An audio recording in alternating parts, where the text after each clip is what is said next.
just like that, we're back, and we're going to be able to kick off this set. Again, it's North America Mifflin, set number 2. I'm updating you. Yeah, I got to make sure. They don't need it. I do. You spaced out a little bit there. I want to make sure I can bring you back. We were talking about this. Chat, I want you to agree with me. Look at Mifflin's shirt combo and how well it colorizes with the Tanuki logo. You've got the green, the yellow, and then like the blue kind of matches the blue of the bricks behind you. I think it looks good. Maybe that's just me. I don't know. You're kind of feeling it. Well, now I was going to say, you're gassing me up. I'm going to feel it no matter I what. think at this point you're just like, yes, compliments, please, please, please. More. I need them.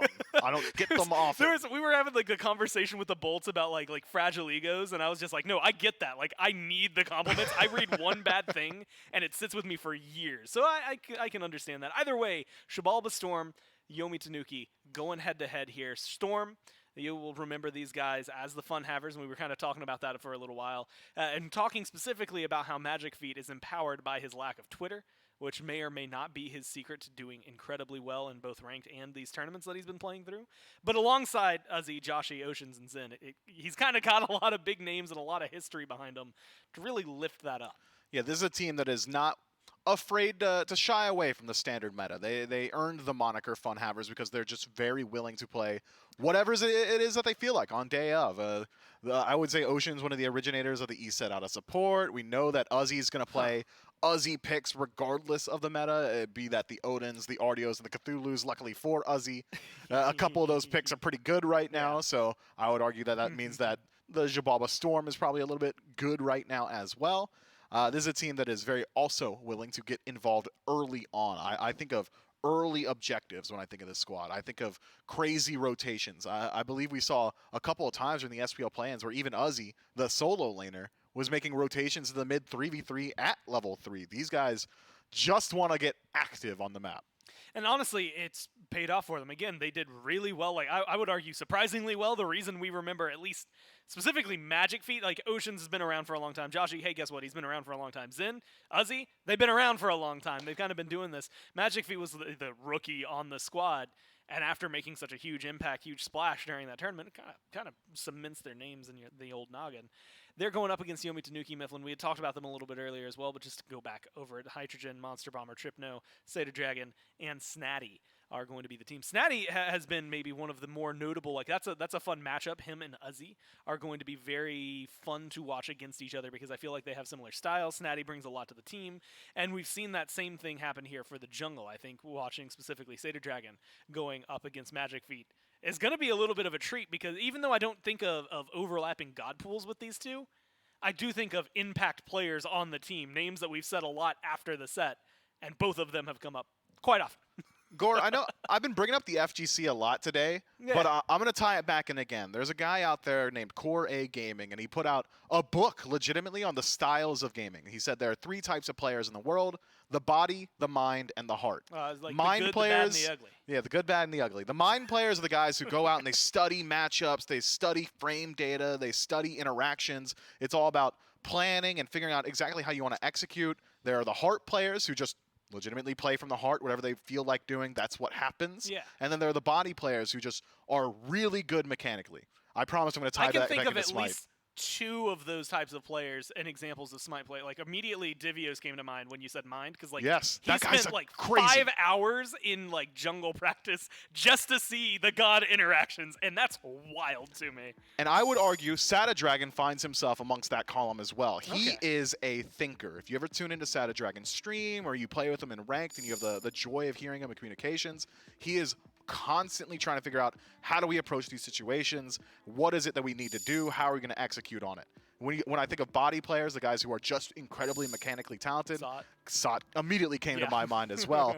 And then when I think of the heart, every single member of Xibalba Storm, right? The fun havers go by whatever it is they think is going to be fun, whatever it is going to be most cool. If you ever have an interview with any of those individual players, they'll say, you'll ask them, why'd you do this? Why'd you make this decision? They said, well, I thought it was cool. I was having fun.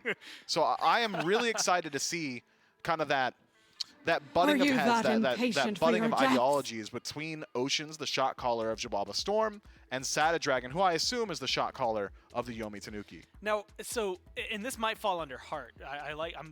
We got to get through picks and bans at some point, but what are the players who are be like, all if right they're once the doing something, pain's and this gone away. again might just fall under heart. And they're like, I'm gonna play this because it'll look flashy for the stream. Like, That's hard. I'm gonna play. That's hard. Yeah, That's hard. So season 1 Zapman was a lot of heart. Like, I'm gonna dive He's this still Phoenix. hard. We're gonna go deep. I think all of the Leviathans might be a little bit heart. And then Oxy's the brain and the body behind them to make sure. Yeah. Well, I guess. Just I don't the know if brain. body, yeah, the brain behind them to make sure things go their way. Either way, catching up on picks and bans. We've got a Kraken, we've got a Thoth, a Medusa banned out here by the Storm, and the Tanuki on the other side have decided to ban out the Eset, the Bastet, and the Soul. Eset, Bastet's very fun to say back to back to back. Kleena, Fafnir, Odin, top 3 here for the Xibalba Storm, and then on the other side, the Artio and the Erlong Shin Mifflin. It feels like a really good top 2 for the Tanuki. I like the Kleena. Fafnir and Odin, we've seen a lot of ban pressure around, but not as many performances, especially not top 3 performances. No, not exactly the picks I would expect to see prioritized that highly. Like, how often are we seeing Fafnir bans? How often are we seeing Odin bans in the current meta, especially considering the state of Shell and being able to go towards that Phantom Shell so easily? But what I will say about the Xibalba Storm's draft, I'm going to call them Storm exclusively from now on because Xibalba is hard to say. But, like, Xibalba makes me think of... Hunbots. No. Wow. It makes me think of Road to El Dorado when they say, do you want to keep your gold or do you want to send it to Xibalba? And they like delightedly declare to Xibalba, and then they start throwing it down the giant water whirlpool, and they sit there distraught as they watch all their gold disappear. Have you not seen this movie? It's a movie? Actually, it's probably 5 years too Cool. early for you. So yeah, what I was going to say is that this is a draft that is very good at doing objectives, right? You've got attack speed stem through Coerce. You can give it to your entire team as well in that dragon form. Similarly, Gungnir's Might going to help you out a lot on these objectives, giving your allies a little bit of a stem. And Kleena is an objective burner, Gore. I mean, that's exactly what she does, but it's what you build around these picks. So far, Fafnir and Odin, sure, will make anyone attack faster, and they'll hit hard. But they don't really have any auto attackers just yet, until this Chiron got locked in. And with this Chiron, it maybe brings some of that balance out. Well, I mean, Chiron, even though Kleena maybe Makes isn't me like, think of the El Dorado golds, when they they had the gold and they said, do you want to keep it or give it to Xibalba? And they excitedly exclaimed, Xibalba! Right? I like hearing you give a story of what I said that is a description of a movie that you haven't seen. Yeah. Good times, good times. Either way, oh man, I got the giggles out of that one too. You get the Emoji. Merlin. So Do you not had mentioned forget. auto attackers. You get Chiron. Kleena, let's say half and half, right? Mostly ability from what we've seen out of her, and she kind of scoops up. I want to say a few autos in there. Merlin doesn't necessarily come to my mind when I'm thinking of different auto attackers. So like, does this Fafnir fit in well with the... I mean, he's not necessarily detrimental to them. It's not bad to only buff one guy, but it doesn't feel like the standard comp that you have around a Fafnir. No, generally you want at least 2 auto attackers. We'll see like a magical hunter matched up or like a double hunter composition or an auto attacker jungle. We don't exactly have that, but you still do have phenomenal objective burn across the board. Kleena, really good. Merlin, really, really good in that fire stance. Even Fafnir, on his own, should be able to help out Chiron. You could save your dragon form for more so the team fight. So not too concerned with the Xibalba's draft. And on the other side, I know we haven't talked about it too much, the Tanuki, standard composition, top to bottom. Yeah. I like that. And now that we're in game, we can just talk about it more. The fact that it is relatively standard, like you said, nothing necessarily standing out of the ordinary. In fact, I would argue, Mifflin, it's maybe standard plus, right? Because you get Artio, you get an Erlong Shin, you get Zeus, who have been high priority. Even though we saw some nerfs to healing and things like that, we still saw a little bit of prioritization of Umoja last week from the SBL teams. So maybe not too surprising to see her get locked in. Hu Yi, realistically, is the only one that I've ever seen people say negative things about. And over the last month, he's had some really good games. So even I'm back on the Hu Yi train and willing to say that I think this is just, as you said, not only solid, but maybe just good composition. Yeah, looking at what Tanuki have got, my question marks are always going to be gods with structures, whether or not that's going to find you a lot of value. I would argue Umoja, of like the ultimate wall creators, probably still one of the highest value just by nature of having healing and team-wide displacement on your opposition as well as your allies. So once the team fight phase rolls through, I think Yomi Tanuki likely will have a slight advantage, except for the fact that Xibalba Storm's draft maybe not so leaning towards the team fight and instead more so about finding picks through the jungle. Magic Feet on this Kleena to be able to get involved a little bit later than what we'll see from Sada Dragon. Around level 6, I think, is when Magic Feet's going to start hitting his pace. But other than that, we still need to concern ourselves as viewers with Xibalba Storm's ability to just decimate an objective given any opportunity. Well, aggression in the duo lane. Looks like it could have gone to a little bit more. Ocean might still be looking to try and peek something out of the duo lane, but it seems like they're going to finally... Well, I don't know if pull back is the right term. Slow down some of their aggression. They're standing at the tower line and not decidedly just hitting them, killing them. They're just kind of bullying them. You know, like, this is the equivalent of grabbing the collar and shoving them against the locker. They're just keeping them in place where they want them.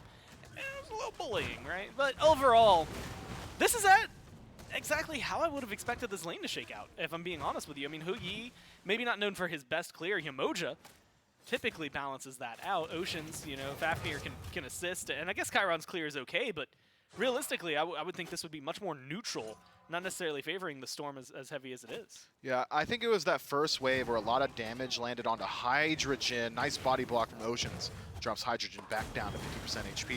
Yeah, they did exactly that. They aggressed the Xibalba Storm, that is, onto the ADC of Yomi Tanuki, and since then, this Hui has been spending a lot of time regenerating health. It cost Monster Bomber a lot of his Omi, so he hasn't been able to help on the wave clear nearly as much, and in that, you've allowed Xibalba Storm, you've allowed this Fafnir, this Chiron, to establish a lot of pressure. Now, I acknowledge that Uzi has been playing, because you can watch him move, but both times we bounced over to solo lane, he was standing in the exact same spot, not moving, just letting the archers hit him, and then deciding to, you know, like pop his shield, stay alive, do whatever he can to make sure he gets that experience. Blue buff's going to go their way. Easy to say, despite Uzi's best capabilities, and I'm going to throw this out there for late game just because I feel like this is going to happen. Uzi is a scary Odin to play up against, and I have a lot of hope for what this pick is going to bring. Uzi, you good, bro? Yo, he's vibing. I would say, though, Mifflin, this is not exactly how he would want the lane to be going against the RDO. No, already out of potions. Snatty still has 3. I think Uzi, yeah, he's just tanking up the archers to keep the wave as close to his tower as possible. I think Uzi, rightfully so, identifies that there's not much you can do to beat an RDO in lane, especially in this matchup. She's going to out-sustain you. She's got similar levels of clear. Look at him, dude. Yeah, I mean, he knows. This is not the portion of the game that Uzi's playing for. I mean, he's waiting to rotate out. He's waiting to leave, and he's probably going to try and never come back because what does Odin do? You can't jump on her. She's got Cripple Field. She's got a stun. She can stop that damage on her own. Even if you do land on her, she's going to out-heal you with that Druid Surge ability. She's going to out-damage you with the Bear Claw. Yeah. So, yeah, I think comedic in visual, but yes. you might hate it, but this is peak performance. And actually, I was going to even go further than that. Like, if anything, he's making sure like his tower is not taking any damage despite the fact that he's been losing pressure on the lane every single time the minion wave has come through. And the other thing is, what is this RDO going to do? You're under your tower. Like, it's not like she's going to be able to get a kill, so you're minimizing kill potential. You're making sure the experience stays pretty even between the two of you. You can see they're both 6-6. It's, like you said, maybe visually not the most appealing thing in the world, but realistically, it is making sure he's not falling behind in this game and still allowing him to get, I would even argue, maximum farm because he's not letting those minions get killed off by the tower. Yeah, and he's probably dealing some mental damage to Snatty. Yeah. Imagine you're Snatty. I'm frustrated if I'm Snatty. I'm tilted off the I want to kill you. Get out here. Not even kill, like, at least fight me. Like, fight back, bro. But Uzi is not going to give that one up. Does head back to base, picks up the Shillelagh, as well as a ward and the HP Chalice, so should be able to sustain a little bit more easily in that lane. I don't think we're going to see much from either of these soul laners for at least the first 10 or so minutes. Once they start to rotate out, tick over towards level 12, that could be an opportunity to start rotating out of that lane, getting involved elsewhere. But looking at the relics already from Yomi Tanuki, Shell in the first slot for Monster Bomber, might be that we see him upgrade it very early on into that Phantom Shell and make it even harder for Uzi to get involved. So far, solo lane, like you said, probably going to be silent, remain silent. Uzi making the big diff here. He's getting the coup diff online for his team. That's a meme. Either way, yeah, we can he's continue. Down 2. Yeah. I was like, has he really? No. No, he got the most recent one though, so he's winning. Recency bias. Yeah, recency bias, absolutely. Either way, mid lane is another, I think, important impact. Merlin has seen a lot of interesting play. Biniq, I think, comes to my mind almost immediately. A few other players in the SBL favor him. Like, Shinto will go to him every now and then, not necessarily the #1 absolute must-lock-in mid laner.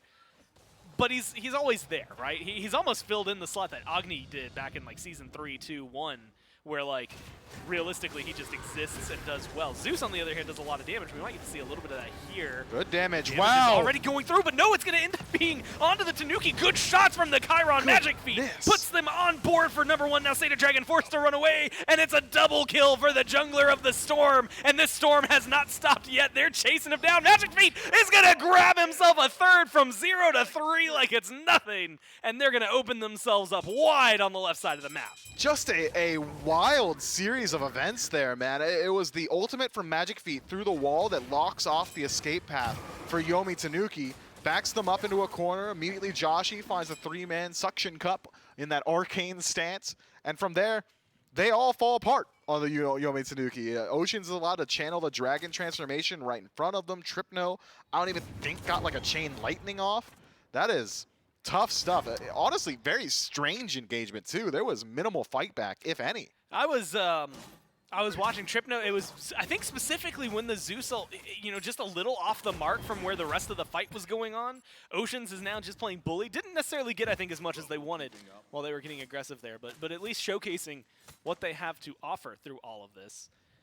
Impressive play from Xibalba Storm, and like you said, not a lot of fight back from the Tanuki. Also a surprising, I guess, lack of pressure on a Gold Fury almost immediately afterward. I thought there was maybe going to be a little more fight over there. There were 4 dudes there. Yeah, they had a whole ton of pressure in players, but no Gold Fury just yet.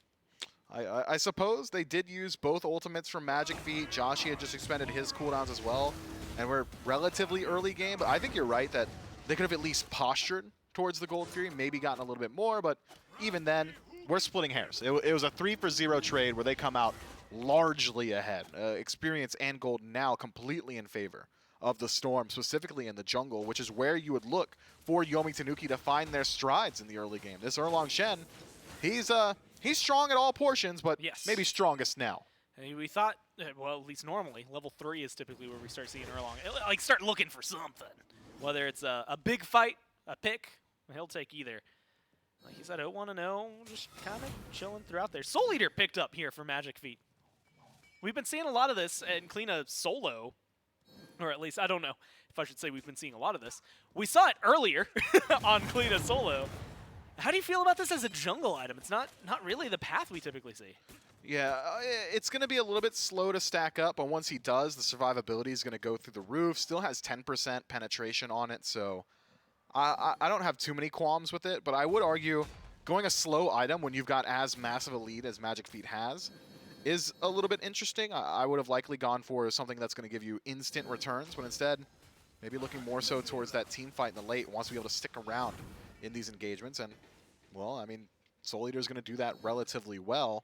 Does have a decent power stick on it once you've got it upgraded. I believe it's either 35 or 40 power once it's fully stacked up, so you're not sacrificing too much in the stat line. You are losing out on some of that flat pen early, but no issues from me. Good amounts of damage. Oceans again, actually getting really aggressive. Dragon Form's going to come out. Seder Dragon, Tripno, Monster Bomber trying to run away. Magic Feet gets in there with them. Yamoja, good Riptide separates them. There's going to be the walls, and now Oceans is the one out of position, but they don't have enough damage to burn him down. It's taking a long time, and the Zeus detonate just enough alongside Monster Bomber in order to make sure they get the kill onto Oceans. Great walls from Monster Bomber. Lock him up, punish him for the over-aggression.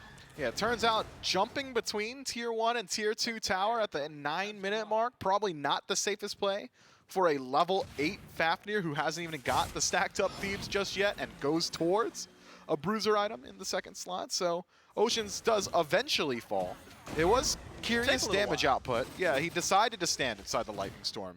He was taunted out by Sata Dragon, and Ocean said, no, I want to be in there. Give me some more of that. And I suppose it's in the name, right? Juice. Yeah, Xibalba Storm, it's just his home. Yeah, he felt surprisingly calm in the middle of it, and so he wanted to, eye of the storm. Relax there.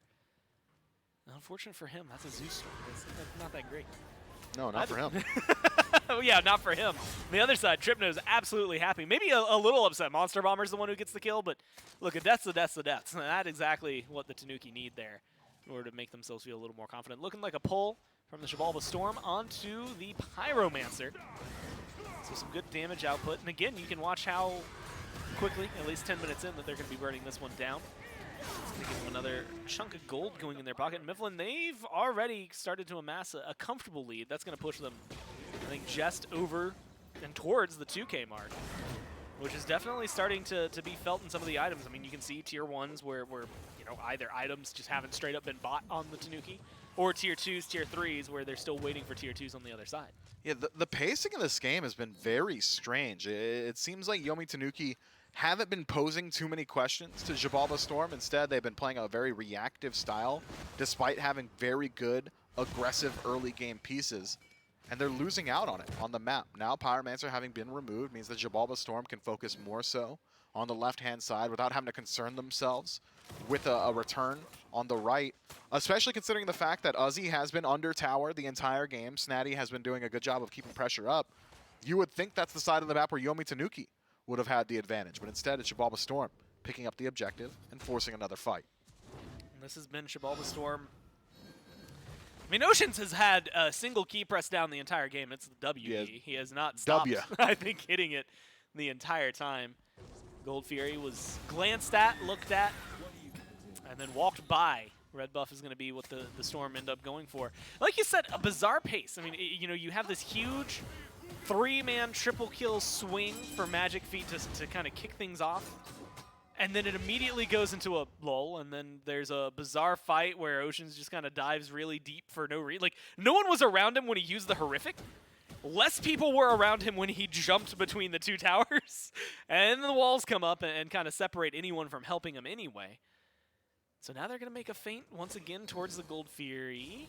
They've got a Merlin, Mifflin. We always talk about it. Merlin. Thanks. Merlin is very good at burning things down. Doesn't seem to be where they want to go. Instead, it's going to be shots over the wall from the Kyra, and that damage is just so much. Magic Feet gets credit for the kill, but the damage is coming from Zin, and now they've got them locked down. That is going to be a good turnaround. Monster Bomber locks them in, and the turnaround is on. A really good Riptide locks Uzi up, and they've got a 2-for-1 trade. Magic Feet and crew forced to turn around, run away. Zin is caught out. Zin's taking damage, but it's not enough so far. They get a good Riptide one more time. The Giddy-Up's not getting you out of here, and that is a dive down. And the Ho-Yi picks up another Hydrogen, making sure to put himself on the board. Oceans de-transforms. Magic Feet still hanging around. That should be a retreat. And it's feeling like a Gold Fury with how they're walking. Yeah, Yomi Tanuki still incredibly healthy here. Xibalba Storm just get over-aggressive on the chase, lose their lives in exchange. 1-for-3 trade, evening up the KDs here. But Oceans, it's not easy to steal with Fafnir. Satyr Dragon low. No way, right? Xibalba Storm took it! It was the Fafnir! What could he have possibly? It had to be the jump, it was the jump that ends up taking it. Ocean loses his life. Who cares if man. you lose your life? Underhanded tactics indeed. He just strips it away. And so a fight gone wrong, 3-for-1. That was in favor of the Yomi Tanuki. And who cares? Look at that. Look at all the work he undid with that steal. Yeah, well, he keeps the XP at even, I suppose. Gold, though, is going to hover around that 2K mark still, and that was a disrespectful steal, man. My head is in my hands. I'm pinching the bridge of my nose because Oceans just walks up. He's staring down like 3 carries, and just for a frame of reference, it was 74 damage from the leap from Fafnir. That is an auto attack from Zeus. That is an auto attack from Erlong Shen. That's any ability is going to outdamage that. Literally any ability is going to outdamage that, and he just does it. That's why they were called the Fun Havers, man. You asked me earlier, what is it when someone just wants to make a cool play? That's the heart, and Oceans is playing straight from it. Yeah, and well, hey, well-deserved, well-earned, I would say. Maybe dropped by the Tanukis. I guess there's an argument for both here. That gold lead, again, stripped away. They got so many bounties. Magic Feet, maybe the biggest one, still on the board, 4-0. But a lot of others taken down, turned around for the Tanuki, and you can see that in the graphs. Now, kind of balancing things back out. Uzi is going to be another point of conversation throughout all of this. Finally starting to fight against Snatty. And from what we saw earlier, does not have as much tanky presence in the front of the team fight, as you will see out of the RDO. And that caused a big difference. I mean, Uzi as well as, what was it, Joshi and Oceans got burned down pretty quickly at the start of that engagement. Yeah, Snatty was able to work his way all the way behind Xibalba Storm and run amok in the back line, whereas Uzi lined up against a Zeus and Hydrogen on the Hou-Yi, and that's not exactly a fight that he's willing to take with the style of build that he's gone for so far. So pretty clear that Snatty probably going to find a little bit more value in these team fights, especially considering already a shell finished up for Monster Bomber. Snatty has gone for shell in his second relic slot, so that one's going to be transitioned into a Phantom shell as well pretty quickly, but doesn't seem to deter the Storm. They're just walking objectives, man. They are not concerned with what Yomi Tanuki have got. They're not concerned that the experience is dead even and the gold lead is minuscule. They're just going to keep playing their game. I'm gonna do two things here. One is call myself out as a 4-for-1 trade earlier, and it might be a little more. Zin goes into the shots, misses one, connects two, connects three. That should be just enough that Hydrogen's not too worried about death here. The other one, Mifflin, the Storm, if this were, so you know, standard, like, you know, any other sport operations, you have like a feeder team into the like pro league, the big whatever. Xibalba Storm seems like a shoo-in for like feeder league into the Bolts, right? Like if they need a new player, like that's where they would look. You've already got the Lightning. Okay, I see what you're saying. Yeah. I was like lost for Olympus, a second. The Bolts. And Yeah. they use a lot of like thunderclouds and everything for their things. The Xibalba Storm. The machinations of your brain are an enigma to me, Gore. Yeah. That I'm is supposed to go on medicine next week too, so that'll probably help me stay on topic better. Now I feel bad. That's Goodness dope. gracious. No, it's for the better. Yes. Okay. I'm gonna reroute ourselves. Do you want me to tell you what my older sister said to me yesterday? No. You know what? After the broadcast, maybe. Oh, it was funny. I agree. All right. So anyway, Xibalba Storm still nursing a relatively small lead at the portion of the game that we're currently at. It's comfortable in terms of experience, or gold rather, not so much in experience. But we are starting to rapidly approach the game where both of these teams are strong enough to start thinking about the Fire Giant. So even though Gold Fury is a minute away from respawning, I don't think we're going to see that one go down anytime soon. Fight's likely going to erupt on the right-hand side, or if these ADCs get their way, maybe they're going to be the difference makers. Hydrogen and In My Zen have been at each other's throats in this lane. Yeah, honestly, I kind of liked the aggression out of the duo lane. It's been fun to watch. It's kind of maybe just because it's lacking in most other places. You would think there'd be more explosions. You had mentioned it earlier. Zeta Dragon on the Erlong Shin does have 5 assists for the 5 kills picked up, but has not necessarily been the player I think that we kind of watched early on. I thought there would be a lot of pressure onto Joshi, and well, literally just anybody who walked up in the mid lane. We'll see that pressure is going to exist here. The answer seems to be no. Safety for the Tanuki is where they're going. Pyromancer is what the Xibalba Storm seem to want. It's just the question of whether or not you can pull it. Yeah, they're all standing on a ward, and they don't care. You're right. It's pulled out, and it's burning quickly. What's the answer from the Tanuki? It's going to be an Odin Cage, locks down 2. They get the Pyromancer for the Xibalba Storm, and that's the dragon form from Oceans. They want to go and get aggressive. They're losing a tier 2 tower in the process. A lot of damage from Hydrogen onto that tier 2 as well. No Pyro for tier 2. They don't get any kills. They can't chase him down. Dragon form seems to be going away and potentially to waste as the Xibalba Storms start meandering towards the left-hand side of the map. Maybe Primal Fury's in their future. No, it just seems some stuns, some damage. And Oceans, unfortunately, detransforming. That's all going to fall through their hands. So Mifflin, hey, guess what? We're pretty much at the same point. Maybe a little bit more in favor of the Tanuki now, but not a whole ton. Yeah, a lot of ultimates in their back pocket, whereas it's just Magic Feet with his available right now. So this could be an opportunity for the Tanuki to start up a fight on their own terms. It would be the first proactive play we've seen from them so far. It's been a lot of counter-punching from the Chaos team. I'd argue very good opportunity to just pull out the objective. You've already got the stack on this side of the map. You've got the positioning. You know where In My Zen is because he just clears out a wave, but instead a lot of posturing now from the Chaos team. They want to find their pick first. Oh, as he gets taunted in, there's the lightning storm there, looking to burn down this Odin. Gets a leap away, shield is good, suns are dropped. So many ults from the Tanuki in this spot, and Uzi's still alive. Ocean's doing well, but not healthy by any means. Gets a good leap, there's the Odin cage, and that's the retreat there from the Xibalba Storm. Magic Feet in an awkward spot here, but is going to be able to get the dash away to the tier 1. The team looks to want to run away. Snatty might be out of position, good dash. Gets them out of there. That amount of pressure, that amount of ults, what affords you something. It's a little bit of room over around the Primal Fury. The burn is there, and the Tanuki pick that one up. Yeah, I thought Joshi had done enough damage in that fight to just keep Yomi Tanuki away from the objective. He found multiple 2-, 3-man pools in that arcane stance, but it just was not enough to separate that engagement. Ozzy does survive all the ultimates from Yomi Tanuki, but to no avail. You may have survived, but you're still too low HP to get re-involved in the fight. So the objective will go to the Chaos team and keep this game very interesting. Gold still largely even. Experience, it's about as even as we've seen so far.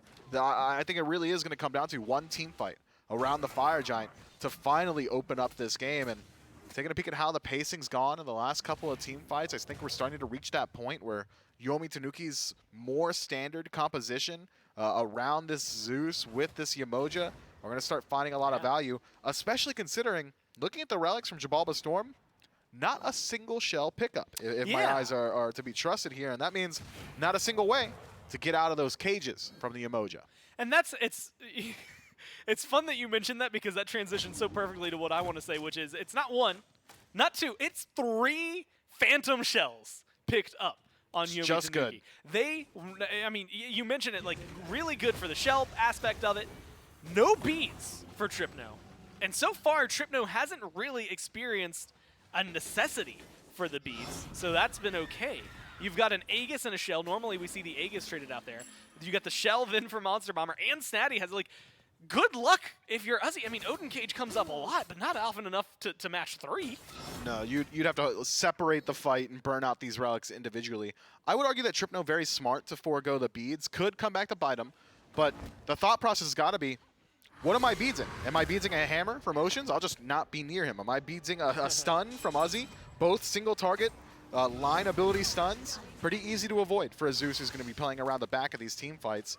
So I think going for the shell might just be the right option. A lot of survivability there. The guys who are stunning you don't deal a lot of damage either. Oh, Sated Dragon goes in. Good taunt already online. The stuns are dropped by Hydrogen, and it splits up the team fight. Snatty trying to get aggressive. Lightning Storm has been dropped. Uzi's just hanging out inside it, but Snatty's the one taking the most damage. Stun could come out.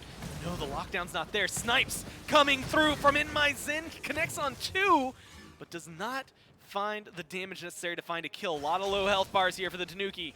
They're just trying to get out. Magic Feet loops around to the back, looks for some damage, finds Tripno, and gets a lot out there, but doesn't have the follow-up. Ultimately, the team gets a tier 1. They force the Tanuki to fall back, and they're going to start swarming towards the FG. Doesn't look like an FG pull, though. The team's going to go ahead and go back, I guess, spend some gold.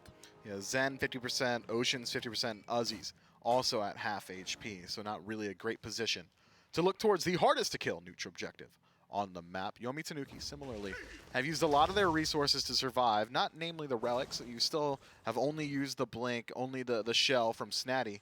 So maybe in better fighting condition, they're looking at the Fire Giant. Yeah, started up. 2/3 HP left on the FG. Uzi drops the cage, and Uzi drops his health bar. I don't know where it goes, but the Tanuki take it no problem. Oceans, a little bit of aggression. FG has not been leashed. It is now at 1/3, and finally does get leashed out, so it's going to heal up.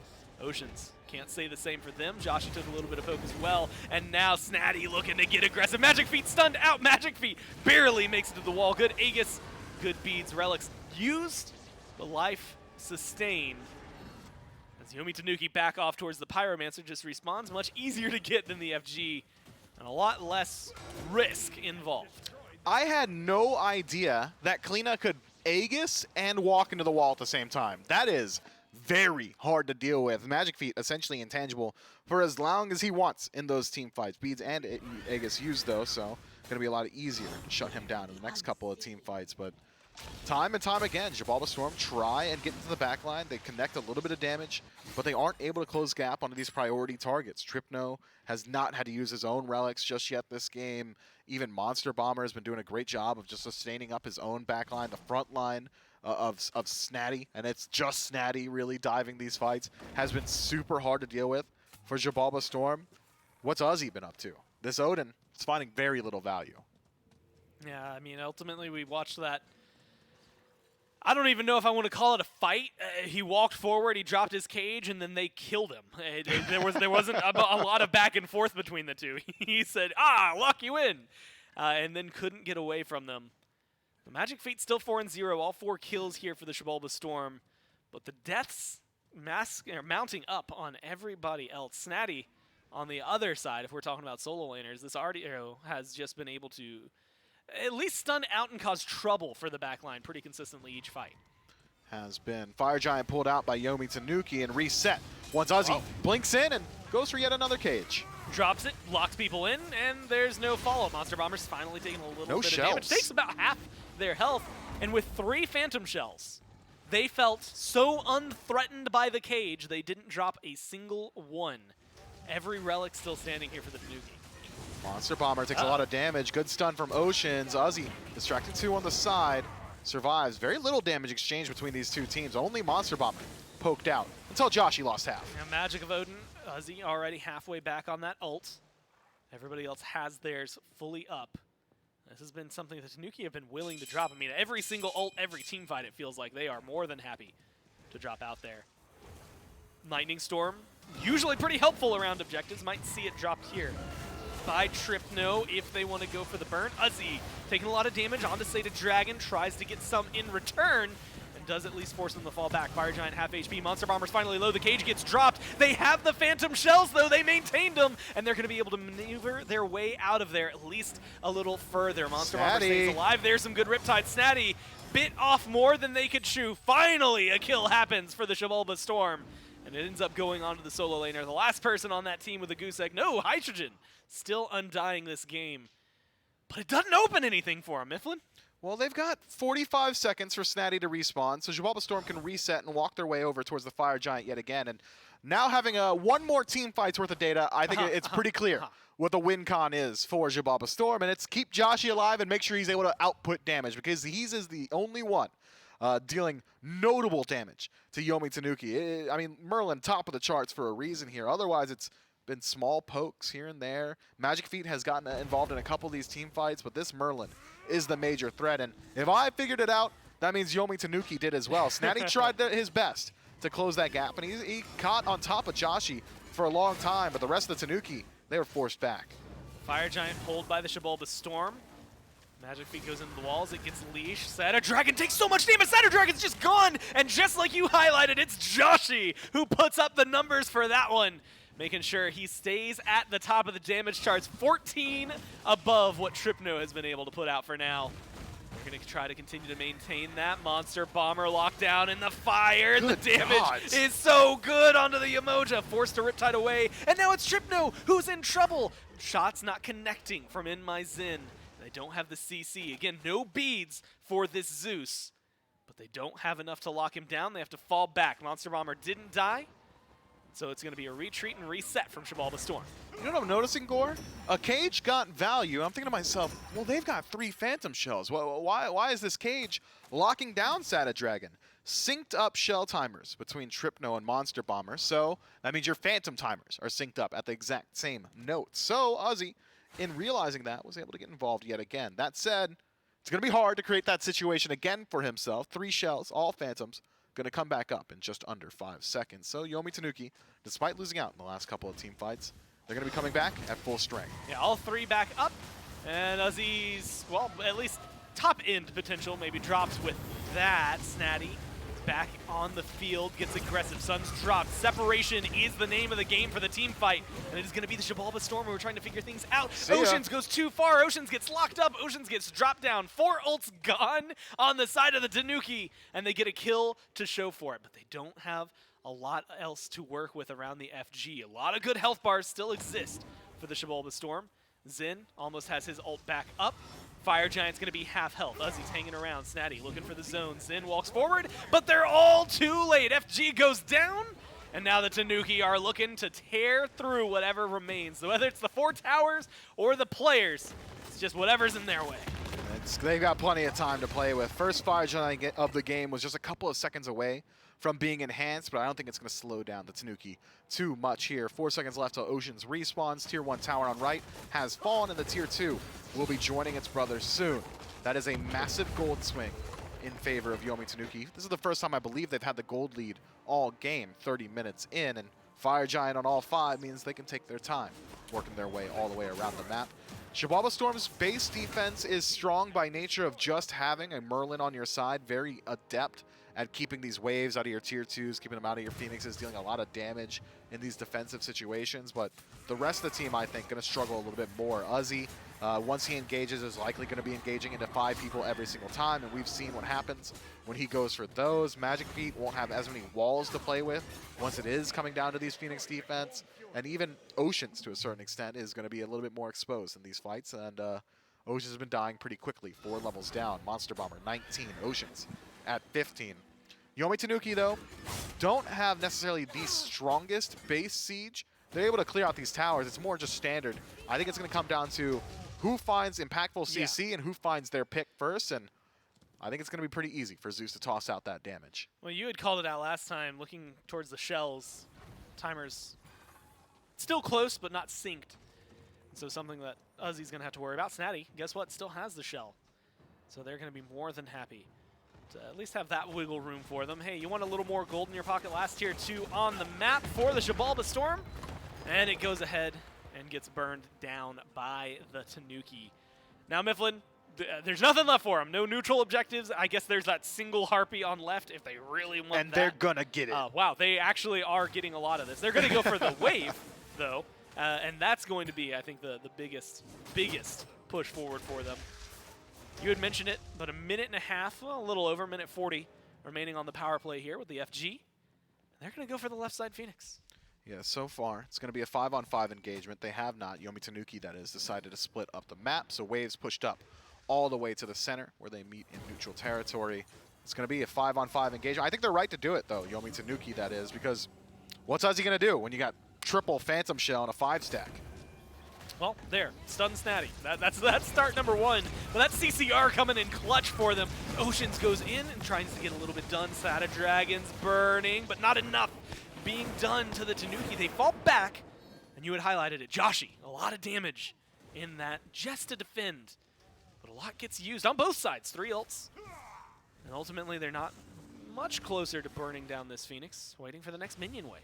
About a minute left on the Fire Giant siege. Yomi Tanuki benefiting from the HP 5 of Fire Giant and the healing of Monster Bomber. Let's push in again. Yeah, again, aggressive Uzzy, as well as Oceans go for a lot. Tripno, this time around, is actually in trouble. Joshi gets the kill, but they trade it out for Zin. That's 60-second timers on both of these carries. Hydrogen is the target, but Hydrogen's healing way too much. Nuts. Hydrogen is staying alive. Joshi's trying to get the damage out there, but there's just not enough to kill the Tanuki. They got the chase, though. They're looking to get a little more aggressive. Ocean goes in, and there's the jump. But look at the healing. The numbers from Tanuki have been great. Uzzy drops a great cage. Joshi gets good more damage, but it's 3 for 2. Snatty, aggressive, and too much. The Merlin puts him down and makes sure to stamp his foot in aggression.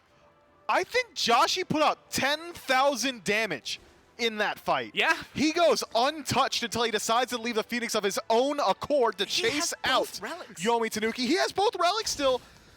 The dive is clear. We established it earlier. Who do you need to kill on Xibalba Storm? It's Joshi. Get him, man. Why is he allowed to just do whatever he wants? That is wild. He puts out so much damage. 9 of 9 kill participation for the mid laner. Yeah. Still has his relics on a base defense situation. And he has effectively extended the game.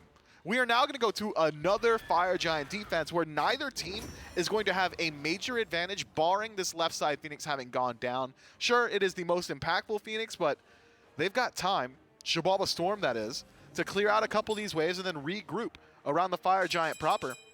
If that's going to be how Yomi Tanuki approach these sieges, and they're allowed to try again, Joshi just might crush him on his own. Yeah. I'm going to call it out there because I thought it was very funny. There was a certain cadence during your rant that was very like Obama speech-esque. Oh. It was like, my fellow Americans. I didn't know You didn't say that part, Well, no. of course, I didn't say it, but... The dive is clear. Okay, you got it. It's just really spot on. And that's why I had a little bit of a giggle. But realistically, he did do 10,000 damage in that fight. It's absolutely insane. And like you said, they push up a little bit. Fire minions, yeah, getting pinged out here. Nobody cleared the waves, huh? Well, you know who's going to? Surely not the guy with teleport. Why would he? Why would and he it can't be be over there? Joshy. You need him in the fight. You 100% need Joshy. Like Joshy can't afford to be anywhere but this fight. Dude, get Uzi over there. And there, yeah, Uzi should be the one. Again, has teleport and is going to go back to clear things up. That should be where the Tanuki start to get aggressive. They move forward. Pyromancer should be an easy pickup for him. Magic Feet, Oceans, Joshy, and Zin all hanging out over here. Oceans is going to steal it. With what, though? Underhanded tactics, man. We've seen it before. He says, round 2, baby, let's fight. All of that, Mifflin, and this blows my mind. 300 gold. They're pulling? That's separating it. It's getting burning. And it's getting burned incredibly fast. There's the jump in from Oceans. There's going to be the drop. This Fire Giant is anybody. It's the Xibalba Storms who take this one, and now they're rushing forward, trying to see if lightning can strike twice for them. Uzi loses his life. Snatty manages to maintain theirs. Oceans Good and the pull. rest Good running wall. away. And what a brilliant Riptide into a beautiful Rivers Rebuke. Zin is just trying to stay alive, but we know how this story ends, and it's just like that. Monster Bomber gets the kill, 2 for none. You got the Fire Giant. You still got main play Joshy. But is it going to be enough? Avoids the root. Can you avoid the rest? You got your relics still. Can you work with them as the minions walk in on left? They don't chase him down, Mifflin. He stays alive. And that, it feels more like it prolongs than anything. Yeah, Fire Giant on 3, but maybe we should argue that the only one you needed to have Fire Giant is Joshy, considering how much damage he's been putting out in these team fights. Yomi Tanuki, though, are able to turn around that fight. Magic Feet narrowly avoids death by escaping into the wall, but we'll see if he can get it all the way back to base. Oh, stunned out by Snatty. Great stun. There's going to be the root. Good beats. Get a lot of value there from Magic Feet. Zeta Dragon takes a lot of damage in the process. Dude, as well. Joshy is crazy. Barely gets out of there. Once again, Joshy's damage, man, and I'm going to keep it. It's 38k before a Phoenix Siege starts up. Wait, they're giving up on that? And they're going to let it fall. They don't feel confident.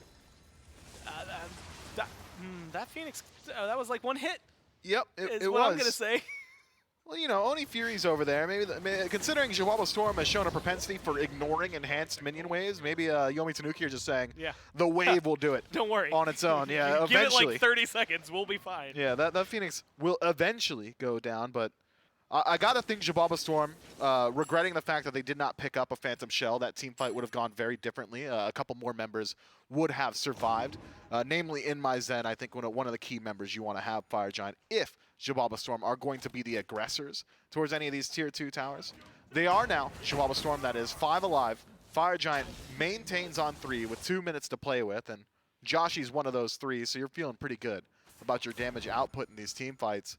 But everything I said about Xibalba Storm's defense is similarly true of Yomi Tanuki. Tripno is going to have a much easier time applying his damage in these fights. Hydrogen can lock down the entirety of a lane with his ultimate. And Monster Bomber realizes that there's no Phantom Shells on the other side. And it is very, very easy to just pick up great walls when you're in these base defense situations. Just throw it up sideways.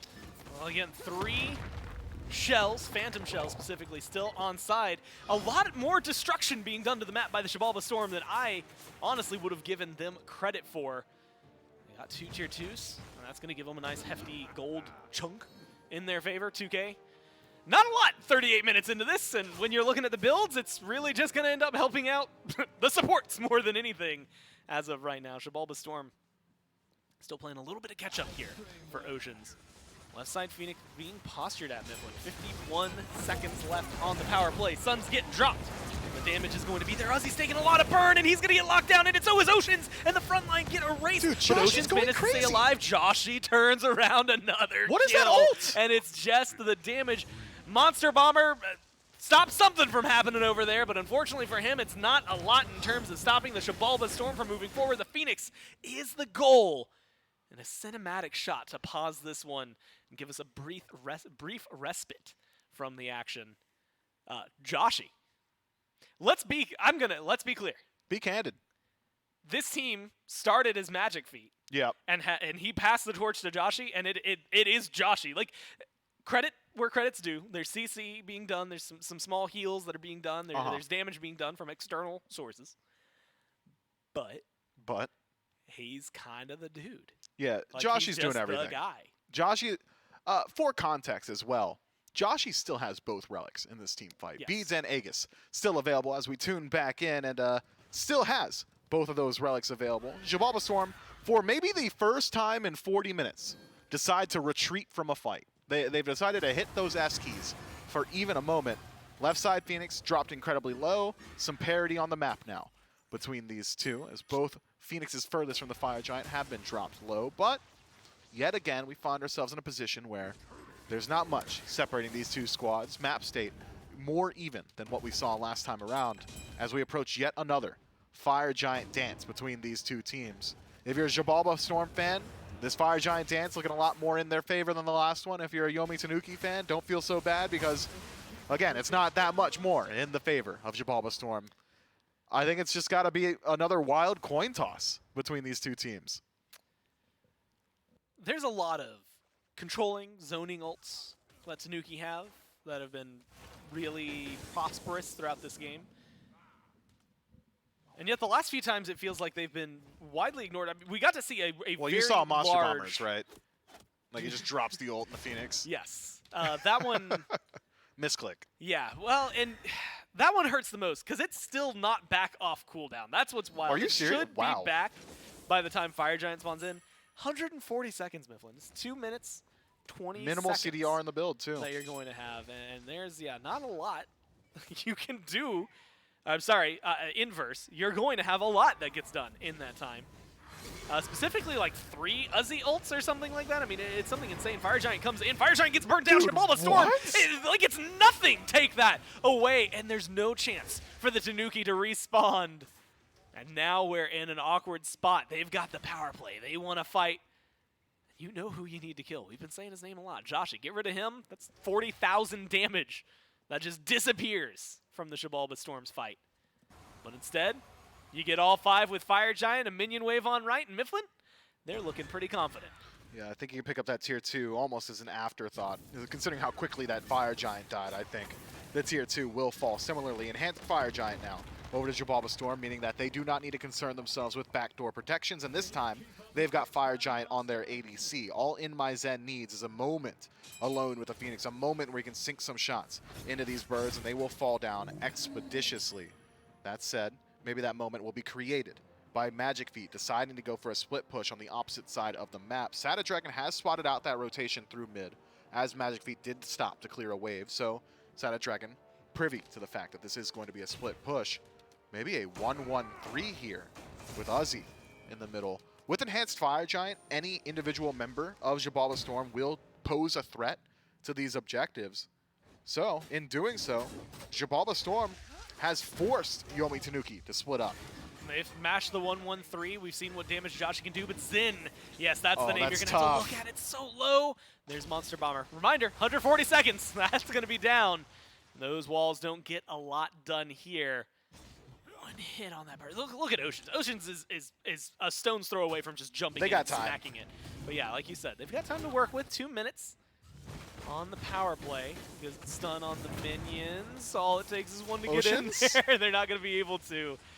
At this point, I think Zin, not going to be confident enough to step forward. Other Phoenixes still kind of hovering around the same positions they were earlier, right? Seems to be where a lot of the flavor is going to be. And you need the sustain for FG at this point. You do. Coerce also going to do a good deal of sustain back up for Oceans. Joshi makes the rotation over towards mid, puts some damage in a Snatty. Cage dropped. No Phantom Shell this time. Uzi not backed up by enough threat, so those relics going to be held onto by Yomi Tanuki. Meanwhile, though, right side Phoenix has finally fallen. Yep. And now, Xibalba Storm can start their push elsewhere. Yeah, as he kind of walks in, just rings a really loud bell and screams, "Look at me, look at me." 3 people turn their attention, and that makes it a lot easier for that last, 2 hits of the right side Phoenix to go down. Now you can try to determine whether you're going to do a 1-4 split, 2-3 split. Either way, this could be a big pull for the Xibalba Storm. It's going to be a 1-4. Ocean, Xin, walk forward. Xin bursts that Phoenix down like it's nothing. And now the aggression is going to be there. Her trip no. Stunned out. Linked up. It's not going to be enough for them, though. Falls back. Yomi Tanuki have to play this one patiently. They're going for the third Phoenix. Oceans immediately takes to the dragon form. It's a good Riptide. The middle Phoenix is still alive here, but again, once Xin walks in there, that's the Phoenix killer. 5-on-5 engagement. Monster Bomber has got his ultimate back up again. No Phantom Shell, so this could be a good cage. Oceans goes in. Oceans gets burned. Uzzy looks for the cage, and you called it. Goes for the big one. Has to walk his way out of there. The damage is going to be good. Phoenix doesn't go down. None of the people on Tanuki die. And so Oceans, 63 seconds, just kind of spent in time out. Fire minions pouring down right and left. And that helps out Xibalba Storm. But they're going to have to fall back, Mifflin, and play this one a little more actually, just wait for the next Fire Giant. They only have 18 seconds left on the power play. So it's not a lot of wiggle room for them to actually get something big done. No, Joshy, though, somehow, someway, in spending an actual 4 human minutes sieging 3 separate Phoenixes, holds on to every single one of his relics. How does it happen? I could not tell you. This Merlin must just be invisible. Man's just he's John Cena. You can't see him, I guess, because he is just doing whatever he wants on the map. And that is an elixir of power picked up for Magic Feet on the other side, so maybe some of that damage output can be matched up. And he's going to try and catch up to his mid laner in the damage charts. On the other side, elixir of power picked up for Tripno, so this Zeus is going to be swinging for the fences once he decides to pop that one for himself. But this is the largest map disparity we've seen so far. Beforehand, it was Yomi Tanuki who had only taken out that left side Phoenix to gear up for the Fire Giant themselves. This time, both side lane Phoenixes have been taken by Xibalba Storm. Enhanced Fire Giant still available in just a moment once it respawns, plummeting towards the earth. And looking at the positioning of Yomi Tanuki, seems as if they're very willing to take a team fight in neutral territory. Those were where, or that is where, rather, they were winning their team fights earlier. But they need to be concerned, because Magic Feet's got a lot of damage, and he's pretty far up. Yeah, Magic Feet drops a ward. Surely not, man. And is just going to walk by. And he's walking into the base. They know where he is now. He's going to continue forward. He's not He can't do it on his own. Back. He's trying. He does it on his own. Uzzy teleports over. They're going for the back door, and they're going to take it. Who cares about the FG? You've got 2 players on the Titan, and the Xibalba Storm put it away in 47 minutes here, Mifflin.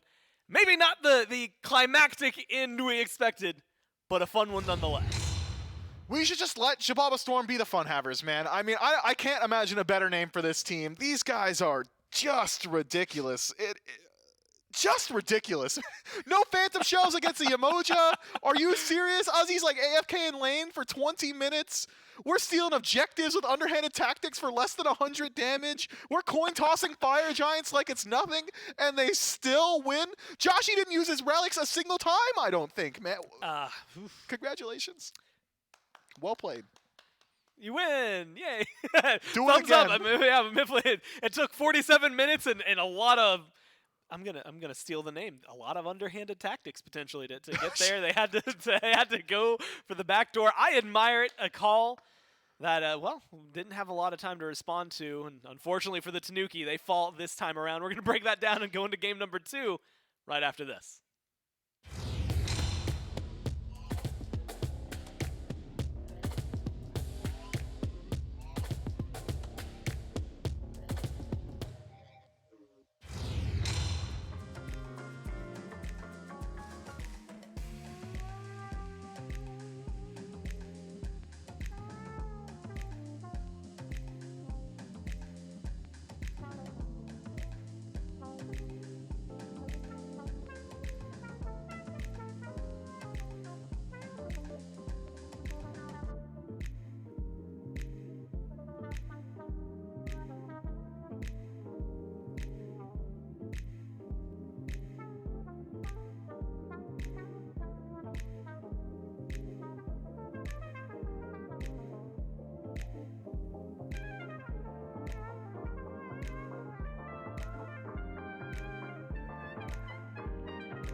And welcome back to Xibalba Storm. Again, a fun end to an otherwise lengthy and competitive game.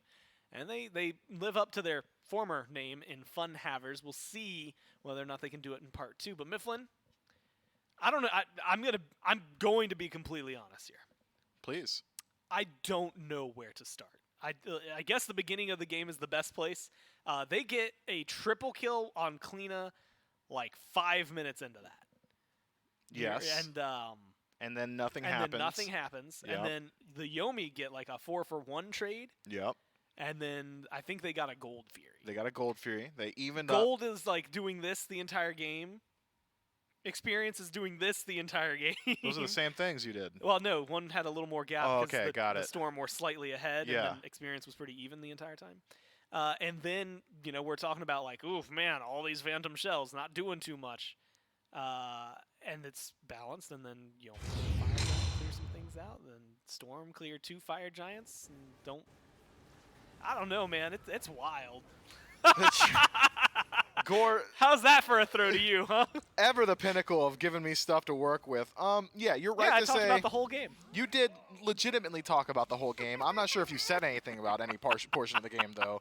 Look, I think this game begins and ends with Joshi, all right?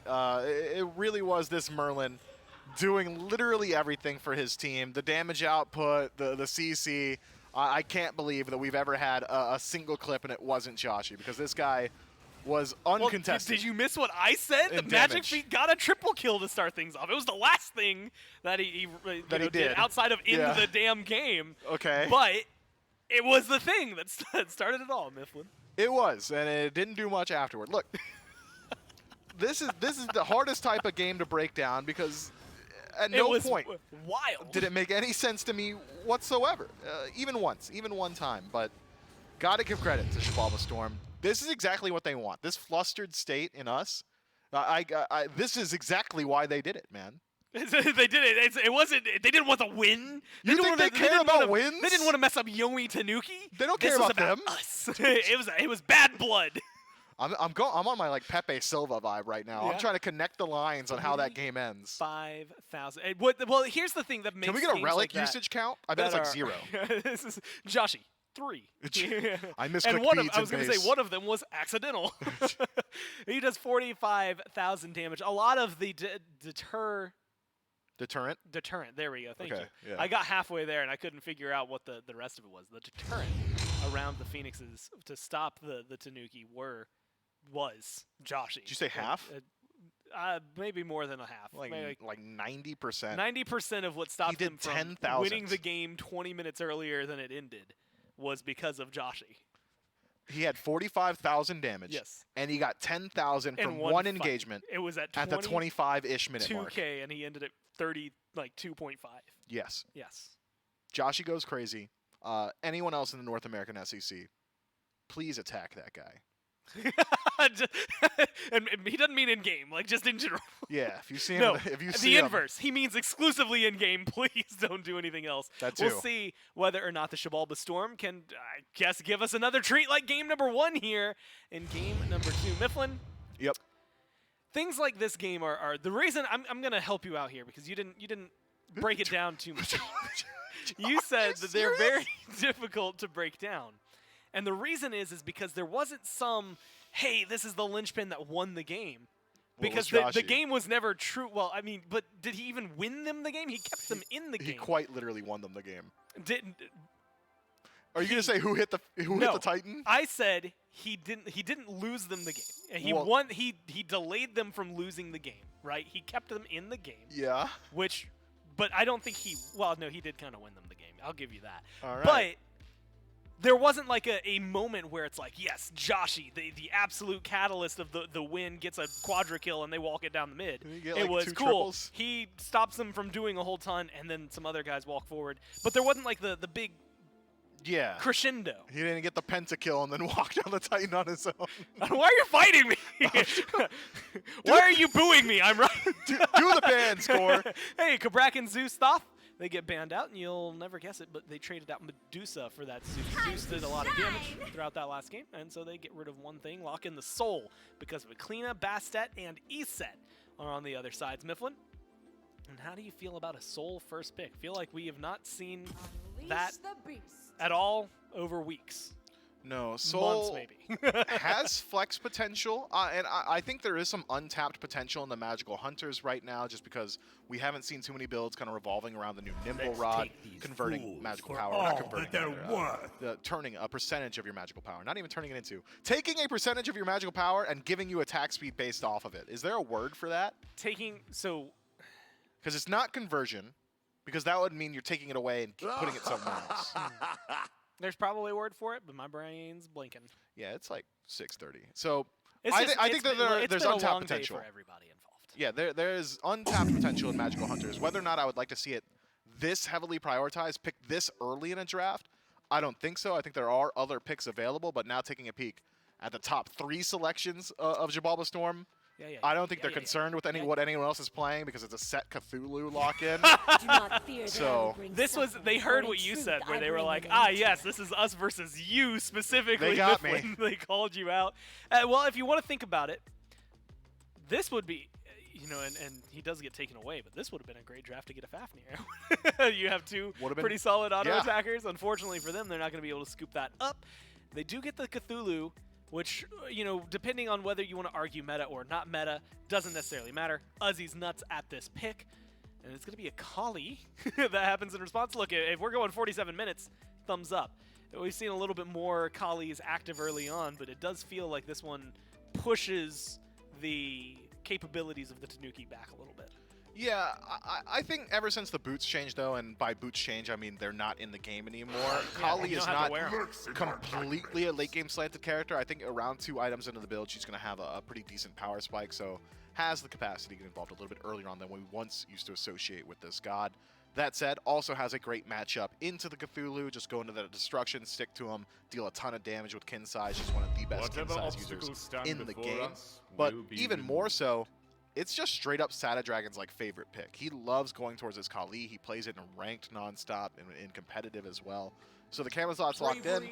Not going to fool me. That's going to Soul Lane. Kali, 100% slated for the jungle. Okay. But there's an Artio. Yeah, that's... And a Fafnir. Yeah, there's the realization. Who's going where? I guess we'll find out. Well, it's a Ho-Yi! That does not help a whole ton, if I'm going to be honest with you. That hurt me, bro. Kali ADC? Well, then where's Ho-Yi going? Good point. That's a good question. Camazot's mid. Okay. Camazot's mid, Artio solo, Kali jungle, Fafnir, who got it. Mid lane. It took me a second. That makes the most sense. Hold on, I need to finish typing these out. But we are going to be going into game number 2 here. We'll figure out whether or not it is as standard as things are. Or maybe they can just shuffle things up really, really wildly towards the end here. Yep, nope, it is Camazot's mid. And it's free for you. Safe is the way I would describe Camazot's. Damage-wise, wow, he's going up against Set. So that's also just now registering fully. Yeah. Hey, Mifflin, what's this matchup like? So here's the thing about how I've got a lot of experience with the Set versus Camazot's mid lane matchup. I don't have any experience with that, watching or playing. But I have played a lot of Smite and both of those picks, so I guess I could just guess as to that matchup. Set gonna have pretty strong wave clear. It's gonna take him a little bit longer. I think around level 5 to 6 is where Set's gonna feel a little bit more confident in the lane. Up until that point, you're gonna give the advantage over to Camazotz, who is likely going to be maxing out Screech in this lane, just so we can clear out relatively easily. Surprised that neither of these picks went towards Transcendence. Instead, it's Bluestone down that Mace tree. Likely the Jotuns in that slot, even potentially the Crusher to help out with some of that wave clear, maybe more so for Set on the other side. Early game, Camazotz. Levels 1 through 10 even, probably favoring Camazotz. Afterwards, raw scaling, I'm going to give it over to Joshi. We've seen what Joshi can do with damage numbers, so they need to be a little worried about him being comfortable. They have Erlong Shin as well. And if I can think of anything I'd want to pair with a Set more, I don't know. Erlong seems pretty high up on that list. A lot of good damage early on as well. So that's going to be potential for the Xibalba Storm to get some kills. Xin is going to be playing a little slower overall, having the soul clear. We'll see whether or not this can kind of withstand the pressure. Otherwise, with a Ganesh as well, maybe not the most earliest duo lane that they could have gotten, but they'll figure out how that works out for them. guess as time goes on, because, I mean, we saw it last time, Mifflin. It took 7 minutes before First Blood had happened in game number 1. And it was a triple kill then. And if I look at 7 minutes for Oceans and Zen, that should be perfectly fine to get them leveled up to the point where they're comfortable in this lane. Yeah, I think that once Zen finishes up that helmet in the first slot, he's going to be probably left alone in this lane, and then we'll see Oceans try and make a rotation over towards mid because the kill pressure is definitely better in mid. Maybe not once Camazotz takes over to level 5, so it depends on that type of pacing. But as of now, Zen in some trouble. That's not a double bounce, just the first hit connects there. Had that been a double bounce, First Blood would have came 5 minutes early. Zen would have been just no ifs, ands, or buts about it. The jump in from Hydrogen. Trying to get a little more done over there. I think the same could be said here in mid. Magic Feet wants something to go their way. CC is good from Yomi on that side of the map. Magic Feet goes in, knockup's good. Tripno takes a little bit of damage. Magic Feet takes quite a few tower shots though, and so it's gonna be Joshi trying to save Big his whiff. jungler. They get out of there for now, but they're trying to run away. Good leap, but First Blood still goes to Joshi, able to scoop that up onto Tripno just before Magic Feet falls down. Man, the whiff on Screech for Tripno changes that fight completely. Had he connected, it would have been a clean 1-for-0 trade. Instead, it allowed Joshi a little bit more time to make a decision. Hey, I know Skewer slows, but am I really going to be able to save your life, Magic Feet? I don't think so, because you walked into a tower at level 3. So instead says, well, I could probably at least find the kill on a Tripno and get First Blood for myself, and that'll be a significant advantage for myself. So now, Joshi has about a half-level lead over his mid-lane opponent, whereas Sada Dragon has got likely about a half-level lead over Magic Feet in the jungle. But a kill on Kali versus a kill on Set is hard to evaluate. I think I would rather have the kill on Kali, despite First Blood going over to Xibalba Storm. That might just be an even trade. First Blood bounty might be enough to offset just the relative power scaling of a Kali in the jungle. Especially because we typically see, and I think converse about Set and Kali, not Set mid necessarily, but Set in general, in the same breath and same dynamic that Kali kind of fills for a team and becomes a good late game hyper carry. Kali maybe does it to a higher extent late game. So we'll see whether or not that, you know, like you said, makes a big difference. Overall, right now, it's, well, Jotun's Wrath online for Joshi. Crusher built here for Sada Dragon. So giving a little bit more, I want to say, power to the punches from Sada Dragon early on. Yeah, a lot of damage immediately. You're already benefiting from the bleed from Lash. You're getting a little bit more dot damage from the passive of Crusher, and you're double dipping in stats from attack speed as Oceans takes a lot of damage and falls to the Reigning Suns. In my Zen, gonna try his best to return some damage in exchange, but can he do it? Not alone. Yeah, Magic Feet's here, though. That's the good news. There's a good pin, but there's the ult from Sada Dragon, and Magic Feet just gets eviscerated in the map. Turn around. Joshi has made the rotation, but guess what? So has Tripno, and the Camazotz gets a lot more done, 4-1.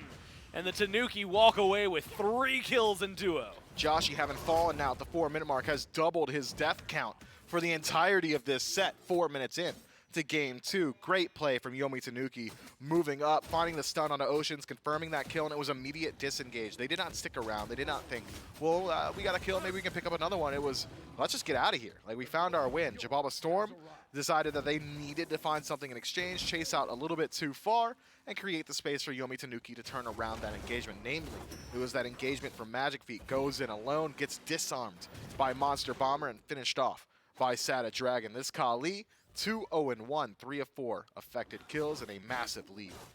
That is a scary, scary place for Kali to be in. Mifflin, after 47 minutes in game number 1, this is a good lead for the Tanuki. It took them, what, 30 minutes to get a gold lead there? So they're feeling a lot better size. About this one finally going in their favor a lot quicker. And a lot of that being on the Kali, as you had highlighted, is scary. That's just a good descriptor for it. It is frightening, especially because you had mentioned this is something that Sada Dragon loves. And so this is a solid pick to be able to perform with that. Tripno as well. I think, you know, I had mentioned survivable, but the damage that we got to see and the good rotation from him, I mean, 2 Assassins can get a lot done. And when you add that in, Fafnir, 2 Assassins plus Hydrogen, like, their team fight's gonna be nuts, dude. It's gonna be too much to handle on most days. It might be, especially if your ADC falls down in the 1v1 in my Zen, just separates into the jungle, but he may be walking into the waiting jaws of Sada Dragon, unless Magic Feet's able to keep him at bay. Now, like, just the presence of Magic Feet seems to be enough. A lot of damage from Hydrogen onto the jungler, though. It's going to be Uzi rotating in alongside Snatty, the Cthulhu. He's gone large in mid. Joshy takes a lot of damage, and Uzi's going to still try to chase things forward. Not a lot of burn down onto Uzi. And early on, you don't expect that too much, but Mifflin, I'm feeling like that might be a little premonition as to what they are going to experience late game. You know, I mean, Kali's good at burning tanky targets, but there's not necessarily like a single that's the guy to kill Cthulhu on the side of the Tanuki. Yeah, I think it is probably just going to be a mixture of Hydrogen and Sada Dragon trying to shut down the Descent into Madness Cthulhu. But luckily for both those players, Cthulhu has gotten no defense as of now. It's a Chronos Pendant rush for Uzi out of the Soul Lane. So sure, he expends his ultimate in mid, but that'll be back up relatively shortly. I think he needs to concern himself more so with these damage trades. He's losing out up against the 1v1 with his Ardio. If anyone rotates over, he's going to be a sitting duck. Oh, and a great Dharmic Pillars. Not necessary, but they get the kill. Oceans tries to get away. It's going to be 1-for-1, but it's carry for support. So you feel pretty good about that kill, and Zen being able to pick that up feels pretty solid for himself. Monster Bomber's in the jungle on the right-hand side, or sorry, left-hand side. It's the right side of the duo lane. He's just going to detransform and fall back. So far, Mifflin outside, I mean, three clean kills for the Tanuki sitting on Sada Dragon. It has been decent fights from Xibalba Storm, just not exactly what they would want for a lot of these engagements. Yeah, besides Sada Dragon, the Tanuki are not that far ahead. Uzi getting accosted in the lane, might be forced to use the ultimate defensively here. Snatty, not quite enough damage to dive this one out, but will have enough damage to be annoying. It is dangerous to walk into towers currently, especially with the most recent buff to these towers doing 15% more damage. Snatty might be in some trouble. Yeah, you asked for it, and there's the transformation. Gets forced out, but this time around, it might be a turnaround. No, Uzi has to run away. Sada Dragon, you're going deep, does have the Undying, gets the kill, and walks out with their life. So 4-0-1. 5 out of 6 kills affected by this Kali. And Mifflin, that is uncomfortable territory if you're a Xibalba Storm fan or player as this continues on. Also, a weird thing going on with the build down there. A little bit of attack speed from the bows, not finishing the item and instead jumping forward. I think you had mentioned the kin size earlier. It feels like that's going to be the next big pick for Sada Dragon. Yeah, that's the Scream special when he plays Kali. That's the exact build that Scream's been going for about a full calendar year now. So Sada Dragon, I'm going to just go ahead and steal that one from his book. You get the double dip, tier 2 charge bow, very good stat line. You're also getting a little bit of AoE damage. It's going to stop some of the blinks from working as easily for Xibalba Storm and keep some of these guys in combat. And you're also just getting decent attack speed from it. And then you can immediately start moving in towards these more damaging items, the Executioners of the Worlds, the kin size as well. But the point I was trying to make before that wild dive on the right-hand side of the map is that despite this game going handily in favor of the Tanuki, the gold lead has not expanded even once. We're sitting at the 900 to 1,000 mark, and we've been sitting there for a while now. Experience has been largely staying the same or even closing up. According to this chart, only 500 separating this squad. Xibalba Storm are just farming more efficiently right now. Yeah, it's something to be said about early game kills, how nice they can be, but it's, you know, what you can do with the map while you have those openings. That makes the big plays and difference maker for the numbers, and I think we're seeing that. 6-2, like you said, might as well be even for all things considered. I'm considering them too. Yeah, I hope so. This is quite literally what your job is to do. Okay. But I thought we were going to see something bigger around a Pyromancer. I mean, 10.5 minutes in, Mifflin, this is a comfortable spot to be in, and then it comes down to that question again of who scales harder. I mean, you've got Ardio versus Cthulhu, both insane in team fights. You've got Fafnir versus Ganesh, again, good setup and good empowering for their teams. Maybe Ganesh is a little more counter to what Tanuki has, just because of silences and things like that.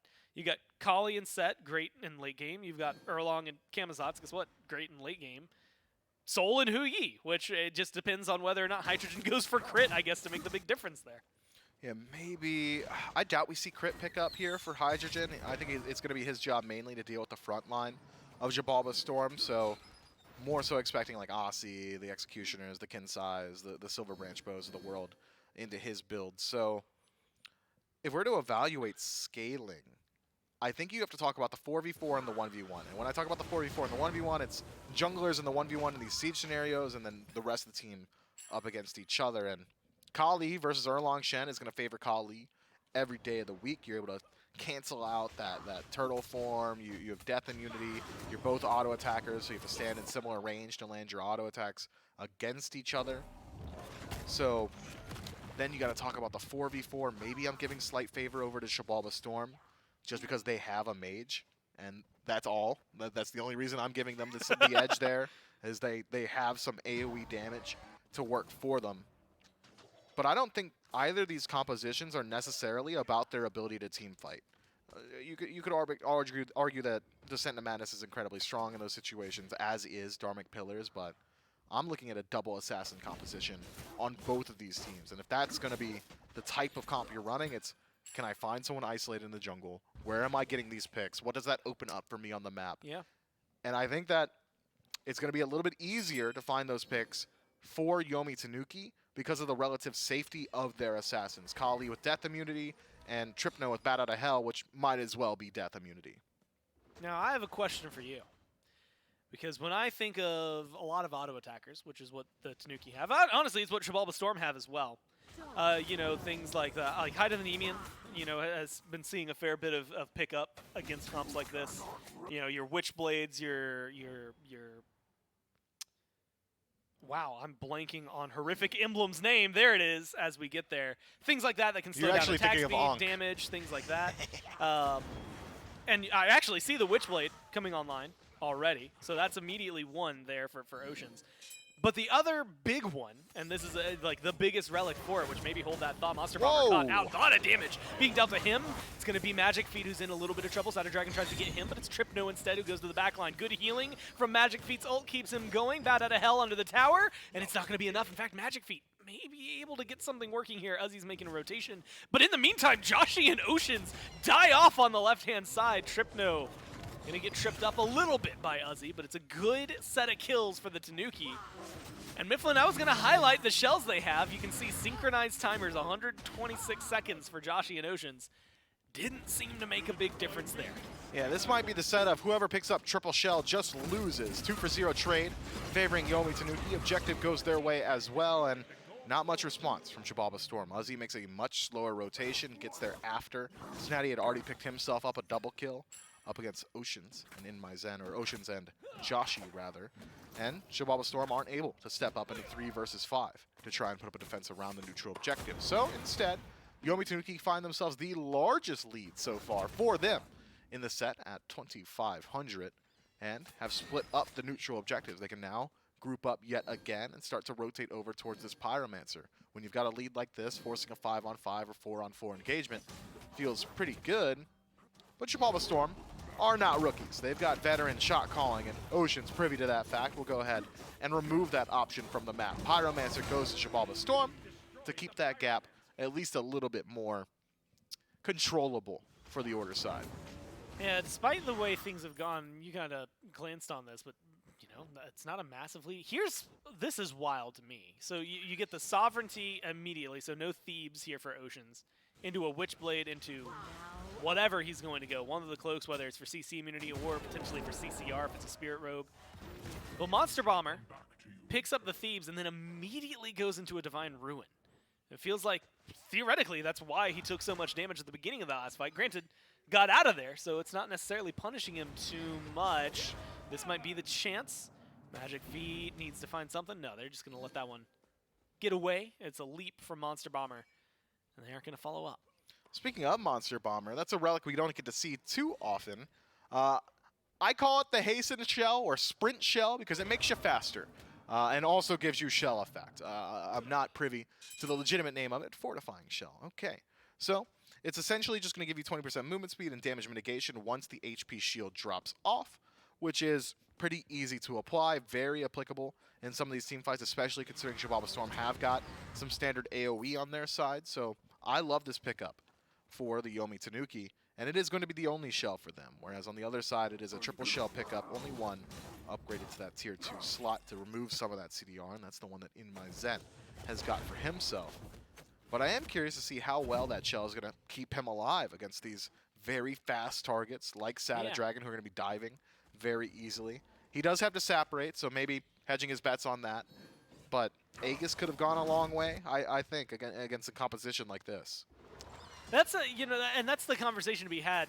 Joshi, and this is another one. I guess it's kind of like catty corner to that, which is that Joshi has beads shell, and you have to discuss Aegis over shell. But you also have to look at the other side, which is blink beads for both Tripno and Sada Dragon. It feels like they've got a little more engage oriented relics, while Joshi, Oceans, and itemization kind of triple dip in the safety. But you're taking less damage. It doesn't mean you're not taking damage at all. They're still going to be able to hit through it, and it feels like we have to discuss, and we'll probably get to see whether or not Aegis would maybe fit better here. Do you think the shell is like the call? I think shell can work. I'm going to be real fence city here. If they win, shell is right. If they lose, Aegis was probably right. That's the stance that I'm willing to take. I like it. You know what? It shows that you're a man of conviction. Conviction, determination. And absolute, just great decision making. Absolutely decisive immediately. Keep gassing me up. Yeah. Well, okay. Either way, here's going to be the Dharmic Pillars. Dropped by Ocean. Some leaps forced out from Tanuki. Tier 1 teleport from Uzi to join the fray. Trying to match up where Snatty has been. Snatty does not have teleport, just happens to be all around the map anyway. Uzi's going to get a tier 1 tower and right because of that. So the pressure at least mounting up slightly in favor of Xibalba Storm on the map. We'll see if that continues over here. Hydrogen doesn't quite get the stun. Damage goes the other way. Oceans just gets burned down. Nothing you can do about it. Up into the Madness form. And there's going to be Uzi trying to set things up. Undying for the Kali. And Sada Dragon tries to get away. Joshi's chasing it down. Good blink for the disengage. And now Monster Bomber just a small leap. Snatty too tanky. And it feels like Tanuki are going to get away with murder. The chase is still on for Xibalba Storm, but they're too low. In fact, it's going to be the engage. Bat out of hell gets a kill onto Joshi. Now Magic Feet burned down. Zin forced to run away alongside Uzi. And that's the leap in. Monster Bomber looks for more. Zin can try to go large here. A lot of low health bars on Tanuki, but it's going to be Trip. No, it goes forward, and there's Zin. The damage matches up, but is it enough? I mean, you get one kill. That's all they have to pull back after that. Man, Magic Feet and Joshi are getting zero value in these fights, man. The damage chart's reflecting it a bit. 8,000 for Joshi, only 2,700 for Magic Feet, lowest in the game. He's one auto attack away from beating out Oceans, the level 13 Ganesh with 0 damage items. It was a Spirit Robe, by the way, in the 3rd slot for the Ganesh, so good call out by you. We'll see. Objective pulled. But Xibalba Storm, they might die first. God, Sada Dragon tries to get it done, but no! Turns it around. Zin lives through all of that. Oh, they don't get the Primal Fury, but you lose your jungler. 5-0. Let's go ahead and give that bounty over to the Soul. It's now 5-1. Primal pulled by Tanuki. Ocean spots it out.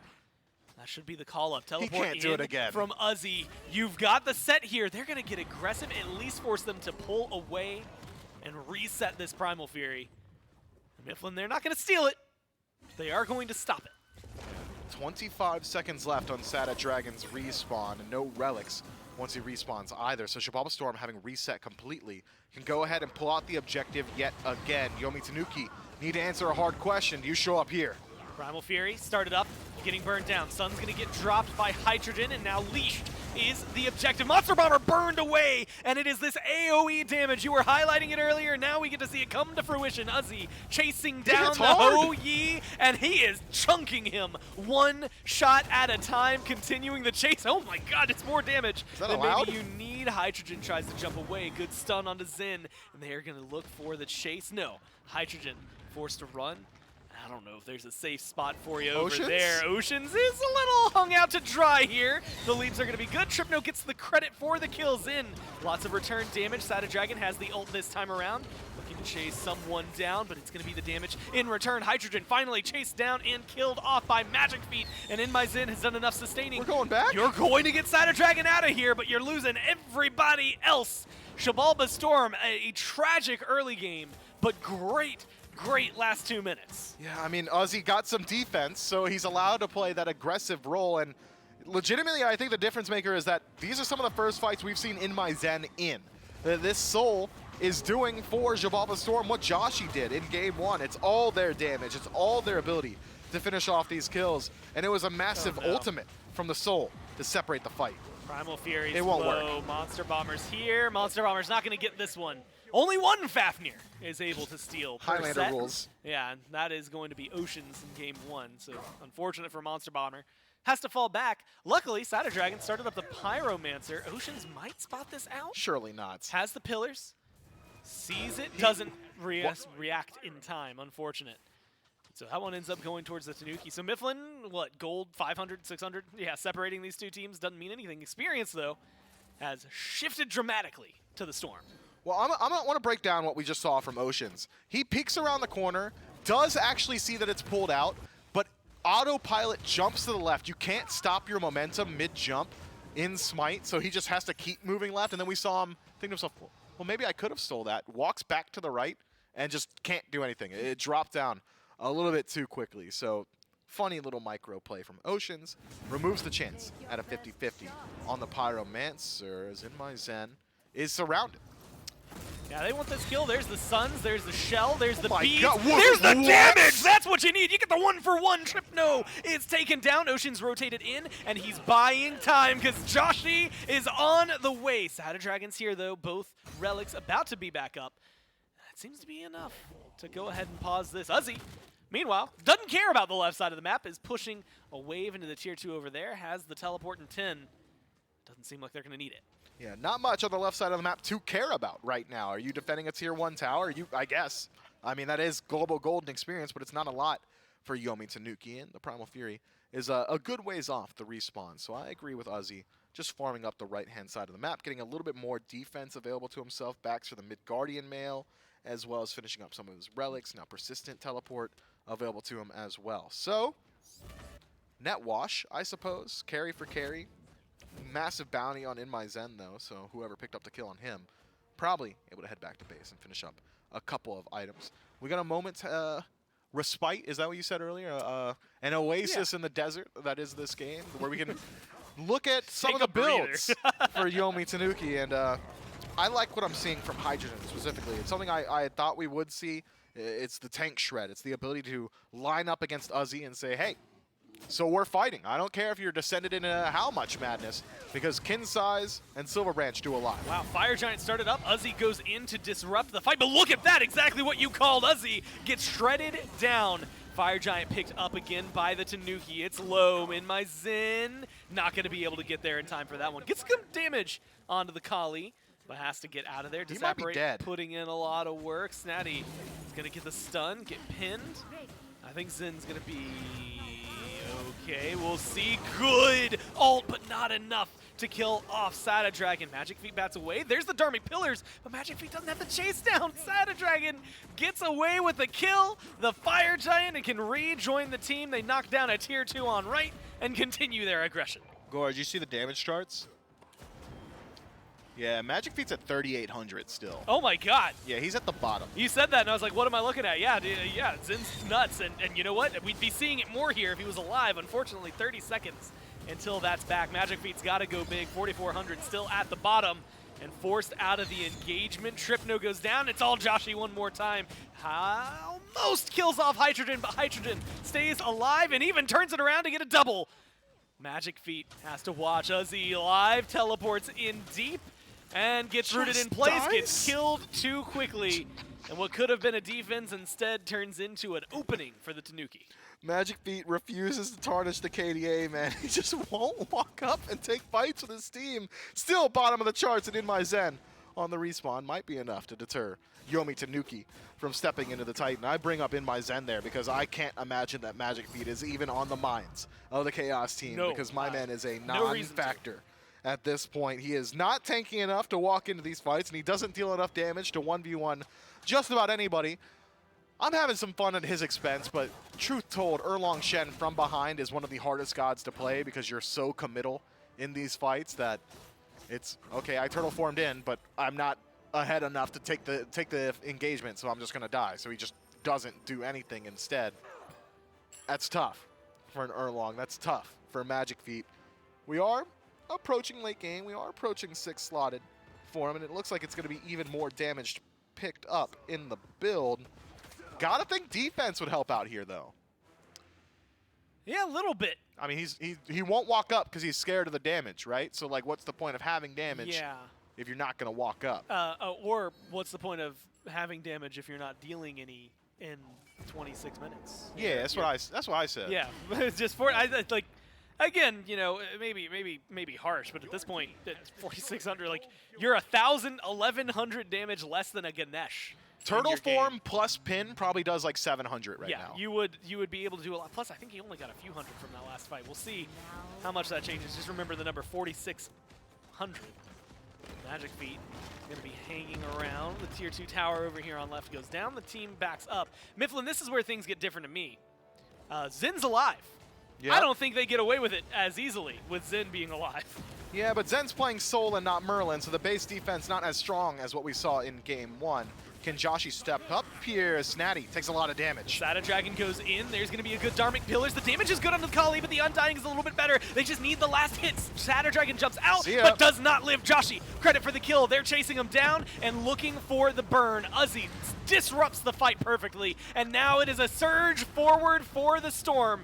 Who are they going to chase down? It's Hydrogen and Monster Bomber as they decide to step it up. Magic Feet gets a kill and sets them up for more. Tripno goes deep, gets Uzi, and is trying to fight Joshi. Doesn't seem like it's going well, even with Snatty here. There's the damage, though. All in the blink of an eye. Monster Bomber's low. Zin's here. All you need is to lace one auto, two autos, and you could find that kill. Tripno is going for the end right now on the Titan. Has walked into the room, and the two are keeping them distracted. It's not going to be enough. No minions, and so they don't have the kill there. Instead, it's Snatty because of Zin. You've got Monster Bomber running away. They're completely separated, disjointed, and finally a fight that goes slightly in favor of the Storm. Yeah, no ultimate for Tripno, and Monster Bomber going to de-transform soon. Zen did like 3k damage. Yeah, Zen went crazy there, and you know, Magic Feet did like... I'm sorry, Magic Feet did 3k damage. No, he did 1,300. He was at 46. I thought he was at 62. He was at 46. Let's go, Magic Feet. Even better than I thought. That almost doubled your damage there, buddy. Okay, 7,500, no longer at the bottom of the charts. Now beating out his support by exactly 135. We love this. 28 minutes, 45 seconds into the game. And I guess that's exactly what the doctor ordered. Mifflin. Yeah, on Orlong Shen. That's fine. Yeah, that's to be expected. Right side Phoenix going to respawn very shortly, though, Gore. So map state going to go right back to neutral for both of these teams, as Fire Giant will be enhanced in just under a minute. Might respawn first, though. Could be an opportunity for Xibalba Storm to just slow this down, maybe look for an enhance themselves. Yeah, as he's walked in. The good thing about double assassins and a hunter is that you burn Fire Giant pretty quickly. The good thing about double assassins and a soul is that you burn Fire Giant pretty quickly. So no matter what, some team is going to be able to take this. All it takes is a misstep from the Storm or the Tanuki to open things up. Pyromancer started here. It looks like it should be successful. They just did it. For the Storm. Tried to steal it away there for Hydrogen, but the ricochet was just shy of connecting. Uzi goes deep, Uzi goes big, and immediately is trying to separate this team. Sada Dragon's going to be the target immediately on my mind, and they are liking down the Kali. The Undying is there, but the healing is not. So all they need is the chase down, but Sada Dragon gets a leap over the wall and gets on out of there. Hydrogen is low, and Joshi's going for the kill. Joshi has a lot of damage, and Magic Feet is the one who secures it. They continue their tear. Tanks looking forward. Tripno trying to figure out where they want to go. Oceans is low. They're going to be able to get that kill. Tripno jump forward. Eats a ton in the process. Zin doing some damage on the back foot. Magic Feet falls away, so does Joshi. You lose your frontliners. You killed only Hydrogen in that fight. Zin's going to have to play carefully here, else it's going to be an easy kill. Tripno goes forward, eats too much damage. Zin is able to survive a little bit, but is it going to be enough? No, Zin taken down. Tripno heals up to full. And that should be a Fire Giant pull for this team. Hubris comes before the fall. In my Zen thinks, okay, well, I've been dealing a whole lot of damage throughout the duration of this game. No way they can feel confident enough to step up to me, especially considering Snatty just dashed into a wall, but wrong. Cannot take those 1 versus 3. Yomi Tanuki, they may have been delayed on the Fire Giant, but only to their benefit. Enhanced Fire Giant. 30 minutes has ticked over, and they're going to wait out for Hydrogen. 3 seconds on the respawn. Nobody nearby for Xibalba Storm.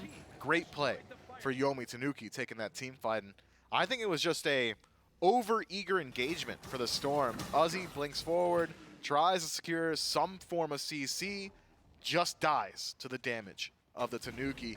Even in Descent Madness, even with all this defense in the build, you can't line up against 2 tank shredders like Sada Dragon, like Hydrogen, that easily. You need the damage output behind you to generate some of that threat, and they were distracted by Snatty the entire time. Joshy and Magic Pete may have been able to close gap onto a couple of targets, but not the priorities and not in time to peel out for their own front line, and the Storm crumble beneath the Tanuki.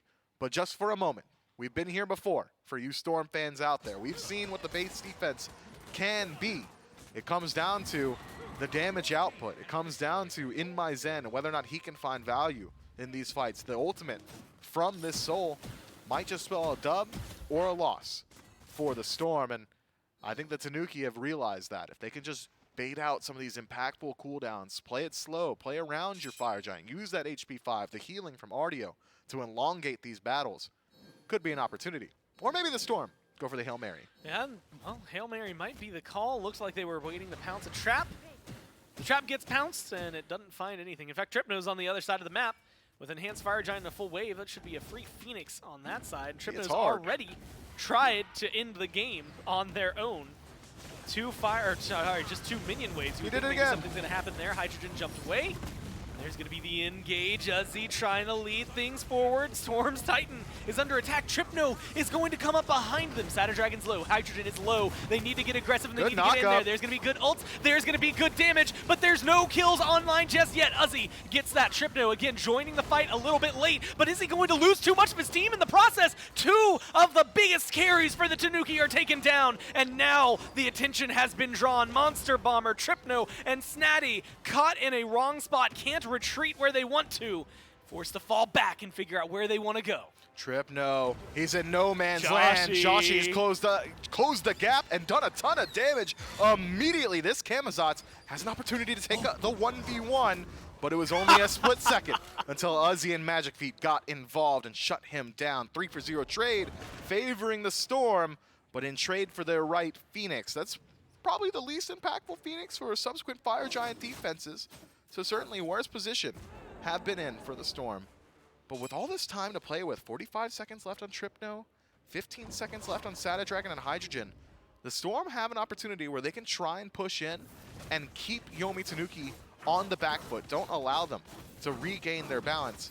Seems like, considering how slowly this has gone down, might just be a tier 2 into a reset. Yeah, Zen jumps up and is able to still provide 20 seconds. They've got the minion wave, and as long as Tripno's gone, look, Sada Dragon, we saw the ult was down, still currently down.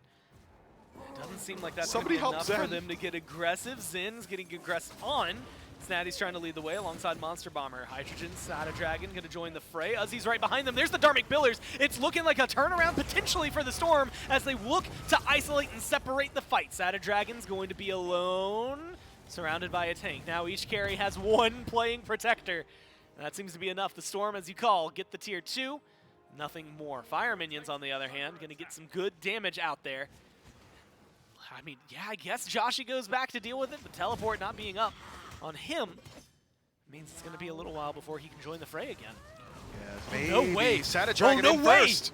Sada Dragon chasing him down. Snatty gets the kill. Sada Dragon stays alive, gets a little bit of healing. Oceans is going to go down. This might just be coffins for the Storm if they can't find something big. Sada Dragon is the target. Magic Feet burned away. It's Joshy and Uzzy, and they have so much to try and stop here. Fire Minions on the right-hand side. Joshy with no health to work with, and the Tanuki, 35 minutes into this one, are going to kill 4, march into the Titan, try to find the kill. Yeah, just go for the end, tie this set up, and push us to 3. The Storm just get overconfident yet again, going for that Phoenix Siege, man. I mean, there's just no way they were able to close that gap. Had Uzzy had a little bit of help, probably could have shut down Hydrogen, but descends into madness, chase out the Hou-Yi on his own, and sure, you've got a little bit of damage in the build, but the Cthulhu not going to have enough to line up against a Aussie tank shred Hou-Yi in a 1v1. Yeah. Easy turnaround there for the Tanuki, and finding the pick on In My Zen first, you remove the priority target, makes the team fight a lot easier from there. We get to live in a world, most of that game is in favor of the Tanuki. You know, Zen joins, all of a sudden things start shifting up, it becomes a different fight. How do you play around the soul? They figure that out and they win themselves the game. They push us to game number 3. We'll look at all the stats for that and catch our breath here as we move forward right after this.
And it's tied up here as we move forward in this last set of the day. One of these teams is going to be able to take it after this. We'll move into game number 3 shortly. First, we got to break down game number 2. And Mifflin, Yep, I'm here. I think we talked about it and can be summarized as Tanuki were winning. They then were. Zen slowed them down a little bit, and then Tanuki won. So that means I'm going to rehash the conversation we had after game 1, where you said all Joshy did was slow him down, and I said he won him the game. Are you now on my side? I said I agree. Oh, you with got you there? then, Okay, too. cool. Remember when I said, actually, yeah, you're right, Yeah, okay. Then, yeah, all and right. then I moved on saying some other stuff. Well, my whole goal was for this death segment was to See- argue with you oh. over that for like. Oh yeah, a whole- wait, yeah, you're just so wrong about it. I'm gonna argue for content. Urgh. Yeah, so I guess we got to break down the game now that you've pulled I'm back sorry, the man. veil. I'm sorry, I ruined it for you. It's no problem. So anyway, this game, it's all rooted around early aggression for the. Oh no, it's not even because they didn't turn the 1,000 gold lead into a larger gold lead for like 15 entire minutes. It really just came down to a couple of late game team fights and the fact that it was a legitimate 5 versus 4, I believe, because Magic Feet just was a non-factor for. How long was that game? 36 minutes. I think it was about 36 minutes. So he was a non-factor for like 34 of them, I'd say. There was like one team fight where he doubles his damage on base defense. And man, we hyped it up because that's about all that happened. Yeah, it was about all that happened for him. And then from there, it was just smooth sailing. A couple of overzealous plays from the Storm, just overconfident in their ability, I suppose, to close out the game. I mean, sure, it was 20 seconds left on Tripno's respawn when they approached that mid-Phoenix for that last siege attempt, but I'm not certain that they even made contact with the Phoenix a single time. Miscommunication on target selection as well, where Uzi descends into madness and chases out Hydrogen, and the rest of the team starts to move over towards the right-hand side of the map. And mistakes like that, when you're barely hanging on by a thread at that point anyway, will legitimately just cost you the game. And we saw it there completely. It just cost them the game. Yeah, I think at one point Magic Feet was 4-0. Ends the game 4-4. Was he We actually saw- 4-0? I know for a fact at least 4-1. Okay. But hits the 9,000 damage mark.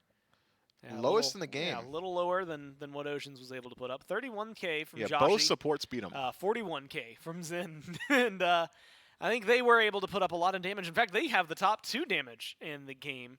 But they didn't convert it to kills as often as Satadrak and Tripno were able to escape a lot, having the ult that literally stops you from dying. I guess 2 ults that literally stop you from dying in most cases. For Kali, actually just in all cases. For Kamazot's, at least temporarily, as long as there's not like a dot or anything going on. And so you end up in this spot where now we're at game 3. And so I guess we'll figure out how you change it. I mean, do you ban Kamazot's Kali? I don't know if that's the route that you go. The last bans were, what, Kabrak and Zeus Thoth? What do you change? Hear me out, Gore. I used to Okay. do P's and P's for Gladly. my teams in the past. And Uh-huh. I'm going to go ahead and take all the data we have for the North American SEC so far this year, which is just today. Yeah. Which, I by the think- way, Okay. I'm sorry to interrupt you, No, please. is majority you want to be on that side. You want to be Like on, this side on wins? second pick because all 3 of set 1 in NA was second pick, and now half of this set has been second pick. Cool. We're going to jump into picks and bans, and I'm going to go back into Yeah, talking I'm about. sorry. Yeah, I interrupted your flow. No, you're right, though, that, like. Well, I know I'm the right, second- but I think it's not relevant. Well, I wasn't concerned about the rightness of my statement. It was the placement of the words Sure. and the and necessity of them. Look, Joshy plays very, Good. very well on a Yeah, mage. He good. He played very well on the set as well. It was a little bit slower this time around, took a little bit more scaling to get to the point where he's able to get the same level of impact. So let's just get Joshy back on the mage. I think that's step number 1. I don't care Okay. what mage it is, so long as it does magical damage and has AoE, I think that's where Joshy's going to find his That's home. a lot of mages. That That- fall all under of that them, just umbrella. about. Yeah. Yeah, or maybe like 3 of them, like not Freya. I don't want him to play Freya. Other than that, I think the Storm can do just about whatever they want as far as the draft is concerned, because Joshy did it all in game 1. In the bans, I would like to see Kali removed, and they've already done Yep. that, and that's the only thing that I'm overly concerned about too. So now we're going to have to see a different look from the Tanuki, because I think Kali was the linchpin of that last draft. It's what made it work. It's what really allowed them to root their aggression and where they started to push forward, and then you had the peripheries playing around it. Storm, though, they liked the soul. Yeah. I don't think that's for Joshy. Probably not. But I'm going to give them a little bit more credit because you had said get rid of the Kali. I like a different tact that they went through, and that's get rid of the Artio because it had been the top 2 for the Tanuki 2 times in a row. And, you know, game 1, maybe it didn't win, but it still caused a lot of trouble. Game 2, it won and caused a lot of trouble. So get Snatty onto something new and try to cause some trouble elsewhere. It's going to be Fafnir that gets locked in immediately for them alongside the Erlang Shen. And we've now had 2 Erlang games where I think in both of them we've said, man, this Erlang's not doing a whole lot early on. And both times he's lost. So maybe get active is what I'm saying. Look, it's a double. Erlang Shen really is a double-edged sword. We've heard from Layers in the past, the jungler for the Titans, who loves playing this pick, that if you're ahead on Erlang Shen, it's oppressive. You're untouchable. You have an HP shield on Turtle form. You're dealing more damage than everybody else, and then you've also got 9 turns blessing, where you can act as an initiator, and also it could just be an HP infusion partially through a team fight, and you're already ahead, so you're dealing a lot of damage, so it doesn't matter. Or you fall behind, and you're playing an assassin that is auto-attack based, who does not have a traditional leap, so you can't just escape over a wall if you're in trouble. You don't have death immunity like a Kali does, who also just has a leap for herself. So, what does that mean for Erlang Shen? Is he a bad god? Certainly not. The way to make him work is to play aggressively in the early. We have not seen that happen in either game so far this set. So I'm going to put a timer on this Erlang Shen. If I don't see a gank before level 7, if I don't see him hit pay dirt once before level 7, I will make the argument immediately that it should have just been a different pick. And you know what? I'd probably agree with you. Thank you. In case that ends up happening. Either way, we'll see if he is going to be able to get hands-on early on. He's got a Tiamat with him. I am wise to the ways which admittedly, when I'm thinking, hey, let's get a lot of early game pressure, like Tiamat doesn't lose the lane, but I'm not thinking of, oh, she's going to slap down whoever she's going up against. Well, she's at least got good CC follow-up on Erlang, right? The weakness of Tiamat in the early game is that for the majority of the game when she's applying her damage, it's just Primordial Onslaught. It's the ability to have that artillery range damage that isn't super confirmable because the stun is very difficult to land and you're not generally going into that quadrupedal stance unless you're escaping a team fight. So that means that generally you're struggling to deal your damage in the early. But with the immense lockdown that Erlang Shen brings you, it's a knock-up into a root. You can immediately follow it up by a stun from Tiamat, which should line up the Primordial Onslaught pretty easily. Sure, she's not the highest damage output mid laner you can have, but I think the intrinsic synergies between the jungler and mid laner, assuming that it is Erlang Shen jungle, is going to be enough to make up for that weakness. Well, here's the question for you. Soul was locked in. Medusa was locked in. Both have seen play in either lane. We just saw Zen have a good game, but you wanted the mage back for Joshi. I still do. So do you think that this Soul shifts and shimmies over into the mid lane? I think so. In My Zen has played a lot of Medusa so far in the last couple of years. It's one of his favorite picks. We've seen some great highlights in his reel as well, stealing away objectives, finding multi-man petrifies, getting involved early as well. It's one of his favorite picks in rank, so I think it is likely that we see this Medusa head over towards the long lane, and then we're in a similar spot where Joshi is playing a mage again. He can start applying that AoE damage, and what happened to Joshi in game 2 was he got accosted a couple of times in the early. I believe it was 1 in 3 by the 10-minute mark. Soul is a lot harder to kill. Disapparate makes you very, very safe in the center. You've got CC immunity in the ultimate. I like this draft a lot more so far for Storm. Except for Xingqian, not a massive Except fan. for Xingqian, really. I'm actually going to maybe talk about that a little more as we jump into game number 3 here. Storm versus Tanuki. Whoever wins this wins set number 4 of the day and set number 2 of NA, and of course set number 1 for both these teams. The reason I'm interested in the Xingqian dislike from you is admittedly, well, actually, you know, majority probably worth it for you, right? I think that a majority of what Xingqian brings to this, maybe not the best. But if you look at Furious Roar and you look at the auto attackers on the other side, It's a fair point. there's at least that one nugget of greatness in that kit that can really help deal with that. Yeah, it depends on how often Oceans is butting heads with Sada Dragon, I think. Sure, you're always going to have an ADC to land Furious Roar against, and for those of you not in the know, Furious Roar going to make you do percentage less damage auto attack-wise when you're afflicted by that dot from Xingqian.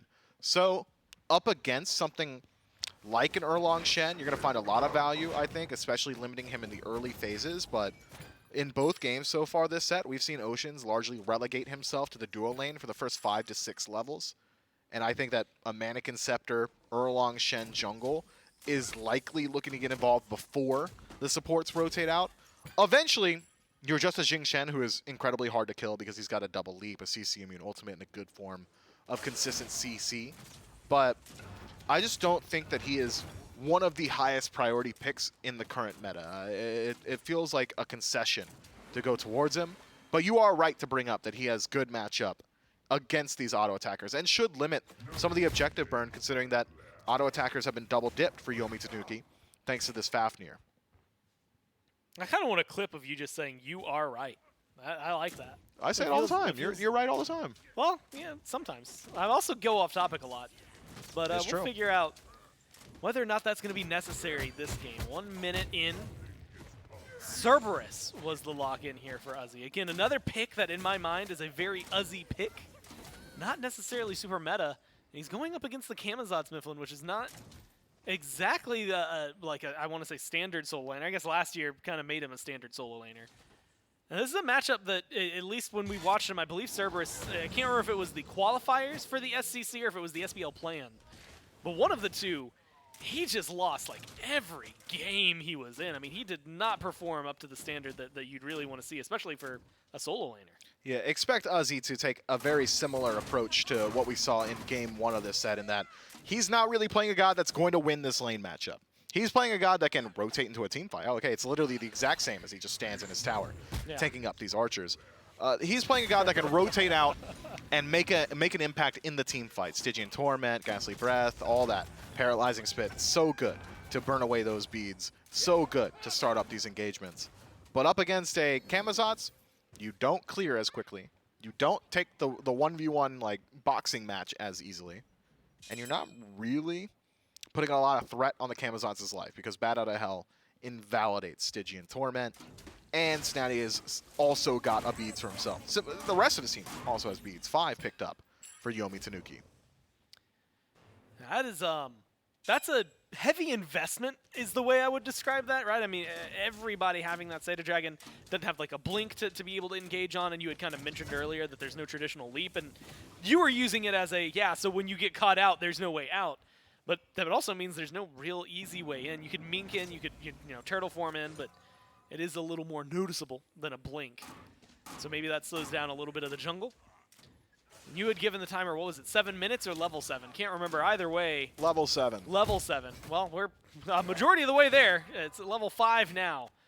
And that taunt coming online should be the opener for an Erlong to get aggressive.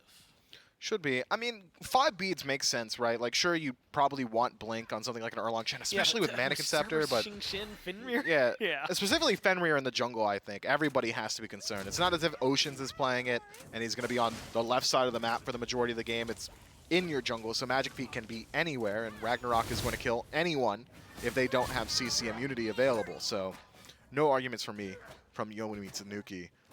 Arguments may arise if we get to like another 35 minutes and less than 5,000 damage for the Erlong Shen, but I've got faith in Seta Dragon to not let that happen. That said, so far, slow pace for both of these teams. 4 minutes in, no fighting. Yeah, much more careful route. Small lead for Tanuki. And it's just been a couple of these neutral, like, mid-camps going their way. It's, 300 gold doesn't mean probably anything. all 300 solo. Experience, it really means pretty much nothing, even 4 minutes in, as small as that lead can be. Offerings getting scooped up. Neutral camps being scooped up by the Storm, and we have a Finn here making his way to the left side of the map. Hydrogen is between the Tier 1 and Tier 2. It doesn't look like Magic Feet's going to get aggressive there. Instead, Red Buff respawns up, and that immediately is the Brutalize used on that. Joshi getting aggressive in lane, gets to walk forward. They're going to give that one over to Oceans. They walk it in for the purple buff. Monster Bomber's still here, so is Hydrogen. Monster Bomber's going to look for the steal. A little too early on the hammer. The purple gets scooped up, no problem. Yeah, not much from Yomi Tanuki there. It's slow on their own cooldown. So, red and purple buff invaded by Xibalba Storm. Going to give them a slight advantage once they're able to back up and clear out their own camps. Generally, we'll see the response be either rotate towards defense or rotate over towards the opposite side of the map and try and invade on your own. We saw neither from Yomi Tanuki. Instead, it's try and confirm their own back camps on the opposite side. So, Ozzy able to confirm his own blue buff relatively easily, and in soloing it out, has closed up a good deal of that experience gap that had already established up against Snatty. Was about a full level, maybe a little bit more now, both sitting at level 7, probably half a level favoring the Camazons at this point. Ozzy just biding his time, waiting for the right moment to leave the lane and never look back. We've hit the level 7 mark. Nothing from the Erlong Shin just yet. So I'd argue it probably should have just been something else. Yeah, I think that's exactly where we're supposed to be at. Is this argument of what could it have been otherwise that maybe could have gotten either hands on or would have just benefited. Like Hunbats, I know benefits from like just kind of chilling and farming. Although it doesn't feel like it's a Sada Dragon style god. Kali was banned. Yeah, Sada Dragon just likes auto attackers. I mean, maybe like a Surcat, I suppose. Like Surcat, pretty strong in the current meta, and so are towers, 15% more damage than they once had. So it is surprising to see what they do, but Snatty realizes not a lot of threat here. Holds the ultimate and the beads, rightfully so. Maintains their life as well, and with no other threat coming down from Ozzy, yeah, you're more than fine to be able to just eat a small loss of health in that case. Magic Feet is over here, and you know, I think it is worth mentioning because, you know, this Fenrir on the other side also hasn't necessarily been super active. A lot of beads burners may be necessary throughout all this. Sada Dragon aggressed on in the jungle. Oceans is going for the toss, gets the beads, and that should be an opening soon whenever they decide to go on to Sada Dragon, or if they decide to go on to Sada Dragon. Red buff stolen away, back onto Ocean's belt. And now it's a chase down. Monster Bomber's there. Hydrogen's hanging around. Purple buff once again invaded, once again stripped away. Hydrogen, Sada Dragon, Monster Bomber still on the prowl. They're going to lock down Oceans for a little bit. Maybe not a little bit. They're going to get first blood on him right there. And that is a clean kill, finally, for the Erlong Shin to get first blood. Yeah, surprised that purple buff and red buff invaded twice, and it's actually Yomi Tanuki coming out ahead just thanks to that first blood bounty. Oceans decides to split off from his team, and in doing so, make sure that once he is caught, nobody is around to help him out. You don't really have the ability to peel when you're standing, having a Gold Fury wall between you and him. So, in my zen, and the rest of the boys just cut their losses and walk on out of there. But so far, that is the first bit of aggression we've seen, and it was a reactive play from Yomi Tanuki. I know Magic Feet doesn't have a great target because of all the beads on the side of Yomi Tanuki, but you gotta burn the beads to create those situations, right? We haven't seen a Ragnarok just yet. Just do it. Yeah. For real. Just like, get out there and hit somebody with it so they are forced to beads. And then because of the build path that we've got already, Jotun's Wrath picked up for Magic Feet, his ultimate will come back up before those beads do. Well, at least Sada Dragon's beads are down for another minute. Could get aggressive here. Goes in. There's the pick up. No! The Mink form gets him out of there. Beads forced by Tripno. Either way, something's happening, and then the damage is there. And a toss back immediately from Oceans. That should be the mid laner's death. And Joshi, credit for the kill. Monster Bomber tries to walk away and might be able to do a little bit more than try. Might just successfully walk away. A lot of damage being dealt. They're going to go into the tier 1 tower in mid. Good stun. Stops the brutalized Monster Bomber. The Benny Hill music cues in. Magic Feet chasing him down. Surely dead, right? Might lose his life if he goes for this. There's going to be Hydrogen rotating in. There's the ult as well. Damage thrown out. Sada Dragon makes his rotation in. Oceans is eating a lot in the process. Zin throws out the Petrify. Monster Bomber made it out of there. Yeah, Hydrogen used his beads to immune the Petrify. Maybe worried about the slow because he wasn't facing it, but also wasn't hit by it. Maybe those beads go unnoticed if Xibalba Storm weren't playing heads up there. But beads now burned for 2 targets, Tripno and Hydrogen, both carries for the Yomi Tanuki, losing out on that CC immunity. Both have got it in their ultimates, but only one have got their ultimate available to them. So Magic Feet has got some targets to look towards in these next couple of team fights. I was surprised that Sada Dragon just like backed while Monster Bomber was running towards him, but maybe not enough mana for him to stick around in that fight. Does have a 2-level lead over Magic Feet in the jungle though, so we'll see whether or not this Erlong Shen is willing to use that lead while he's got it.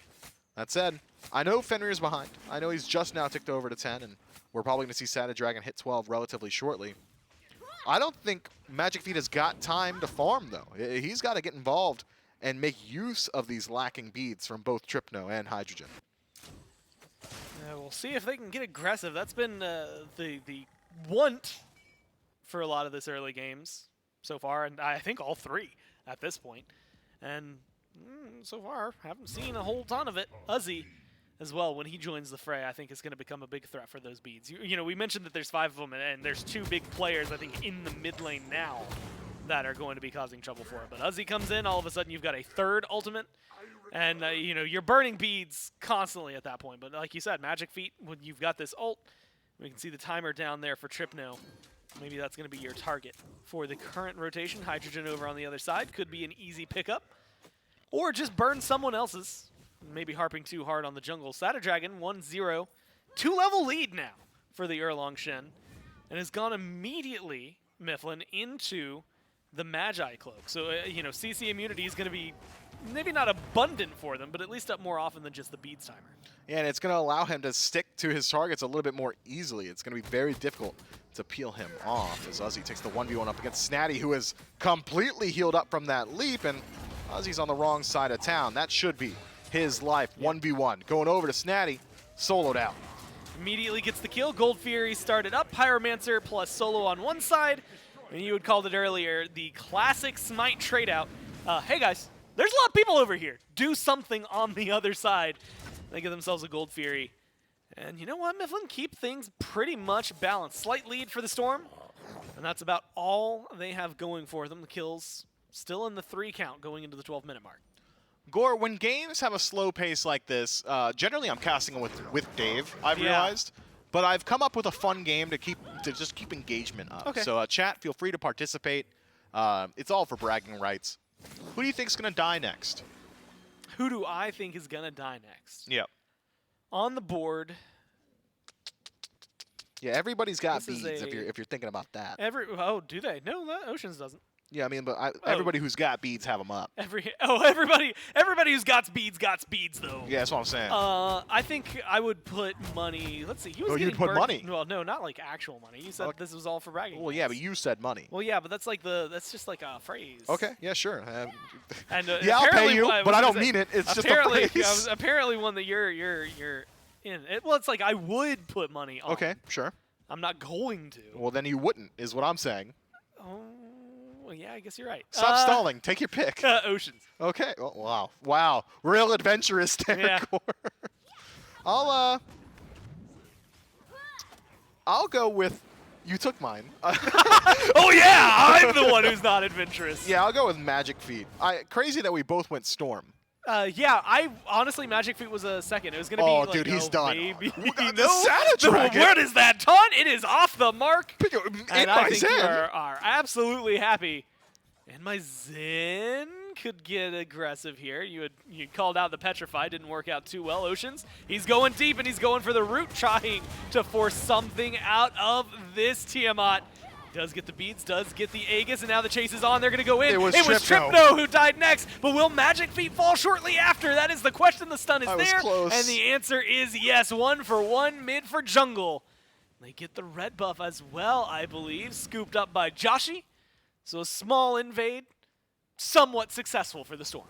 Somewhat. Trypno loses out on both beads and Aegis, and Magic Feet maintains his beads, so I'd argue probably a pretty valuable trade over towards the Storm here. Tier 1 tower being looked at and should burn away relatively easily. That's what an ADC and a Soul will do for you. Thought maybe we'd see Snatty make the rotation over, and he does, but it takes him a little while. That's a lot of damage, though. Yeah, Snatty, nothing to scoff at now. Good leap, good bat out of hell. Gets some relics out of Joshi, but doesn't get the kill. And Joshi maintains their life for now. Gets to back off and stay alive. Snatty stuns out by Uzi. But they don't have enough follow-up, so they're not going to continue the chase or get the kill. At least protecting their mid laner, and it only costs them an Aegis. Gore, I'm feeling unfulfilled by that game. Neither one of us winning is a bad outcome. Yeah, we didn't win, so we got to do it again. Yeah, I got Magic Feet. You got Magic Feet. You're going Magic Feet again. I am going to go for Hydrogen. Okay. I think Hydrogen's going to die next. You care to go in depth on that?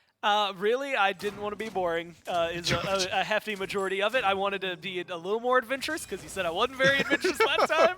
But also, I think that the Hachi, well, ult comes back up now, So that might be a saving grace. But it feels like with the basics of what Tiamat can do, I expect Tripno to be a little more tanky. Sada Dragon feels relatively safe, but I think I was leaning a little that way, especially with the beads timer going down. Snatty just feels too safe. Tripno feels a little safe. Monster Bomber's just tanky enough. And it feels like right now Xibalba Storm are kind of guiding things. They've got enough CC that those beads don't mean too much to me. That ult doesn't mean too much to me. I think that if they want, they could probably chase down Hydrogen and find a kill. Wow. You thought about that way more than I did. I well, was thinking, I want you to know that is all off the cuff. I did not think about it going into it. Nice. I only said Magic Feet and I did put some thought into it. Because you said it the first time, right? No, because Tripno has no beats Aegis, and Magic Feet's the one who's going to have to be the guy who makes use of that. Oh, good point. And I think he's gonna fumble. Will he fumble? Find out at 11. No, find out right now. He might not. He just might not do anything about it though. Take a tier 1 tower on left, sure, but what if it's something as bland as like Uzi just kind of stands there and gets smacked to death by Snatty? Well, it's happened once already. Yeah, that would be distraughtful. We'll find out. Sada Dragon Monster Bomber over here. I have no idea. We'll make it one whether it is or not. Magic Feet is in the fight, but uses the Ragnarok to get out of there.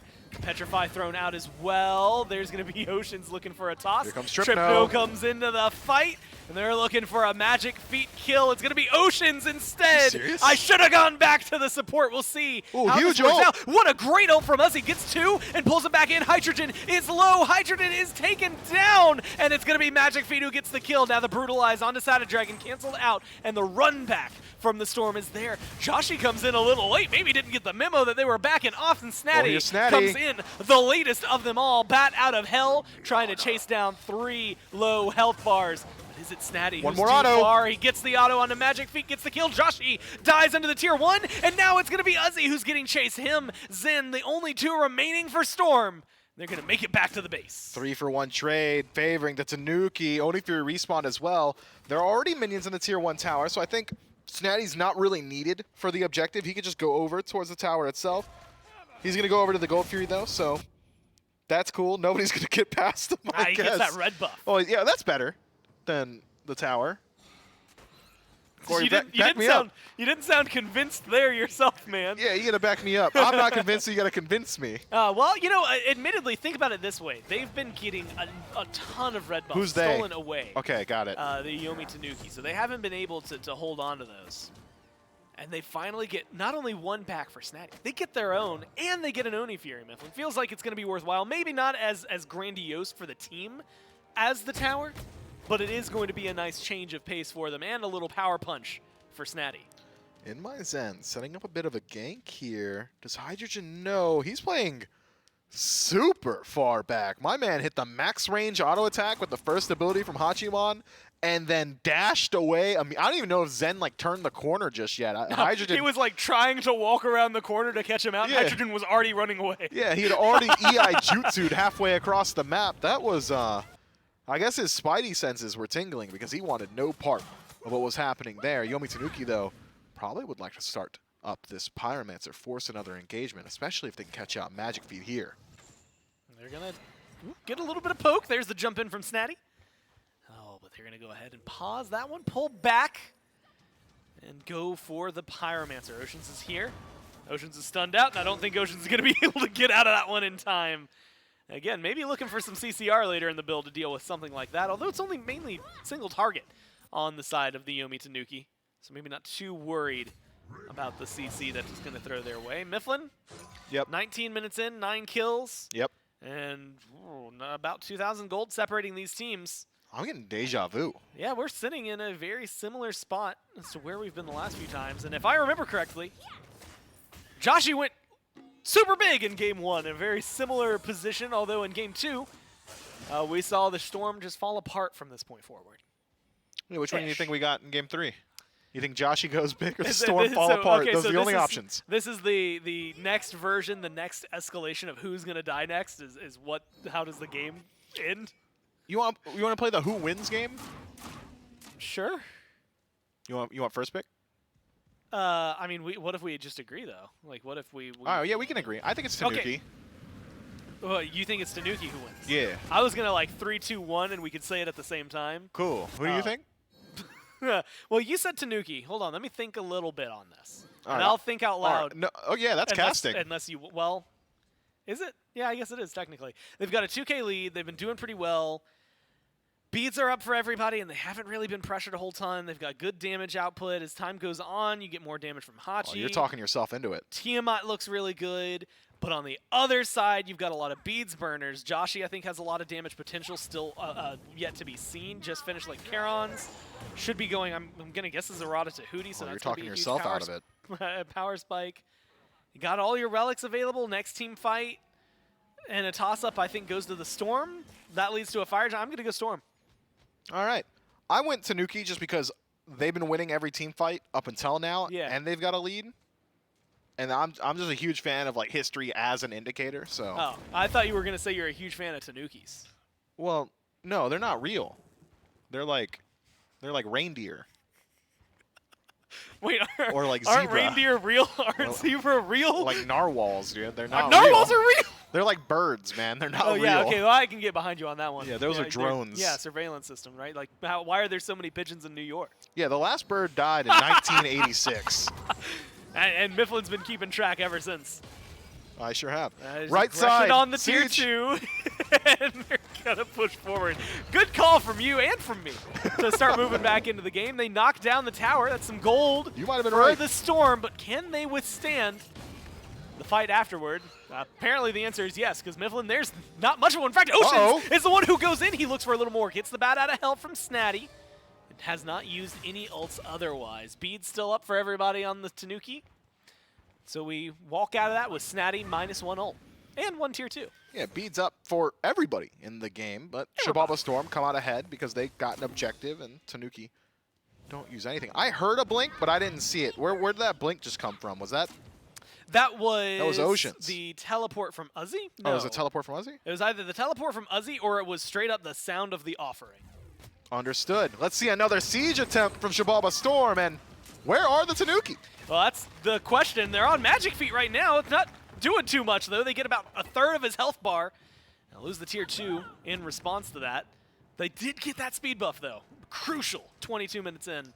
You're so not a jungler. It's so clear. Honestly, it actually is nice to get. I don't know if they needed the heavy investment of all 5 against their tier 2 to go for the speed buff. Right then, Fire?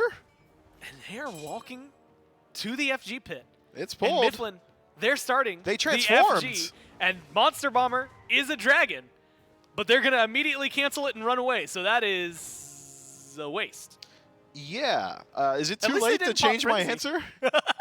No, I'm sticking with them. All right. Yeah, I'm ride or locked die. in. Ride or die. Snatty up against 2 in mid. Not much happening here. Xibalba Storm spot out the transformation from Monster Bomber. So having already removed the tier 2s on right and the center of the map, I think Xibalba Storm now in a position where they can look towards the Fire Giant proper. 1,000 gold in the lead are the Tanuki, but like who cares? 22 minutes in or 23 minutes in? Not me. And I doubt the Storm. Well, no, actually, exclusively you. You voted for him. You care a lot about that one. I need that to matter, but maybe experience a little bit more impactful. 3,500. How many people are level 20? You know, some of them. Most of them. All of them. It's mainly in the jungle, yeah. Yeah, like just about everybody, but except Magic Feet. Yeah, and that's going to come up big. Also, well, and look, Monster Bomber's ult's already halfway back up. Yeah, I'm back in it. Magic Feet. Okay. I feel bad. They had 3 objectives, down over here. and the Tanuki just haven't been there. Tier 2, right, center, and Primal Fury. Xibalba Storm just do it. I was wondering if they were going to try to go for a little more. Snatty's dancing in the FG pit. I was going to, unfortunately for you, Magic Feet, I feel bad about this. Throw you under the bus. You are, once again, at the bottom of the player charts, a little ahead of Monster Bomber. So maybe we see a little more from this Finry here soon. Maybe we don't. I guess it depends on how this goes. Magic Feet has been a good lightning rod for the team, though, in terms of taking a lot of the damage. That is the most diplomatic way to say that he has been dying that I've ever heard, man. Well, no, yeah, they're throwing, like, ults and stuff at him, and he just, you know, Ragnaroks and walks away.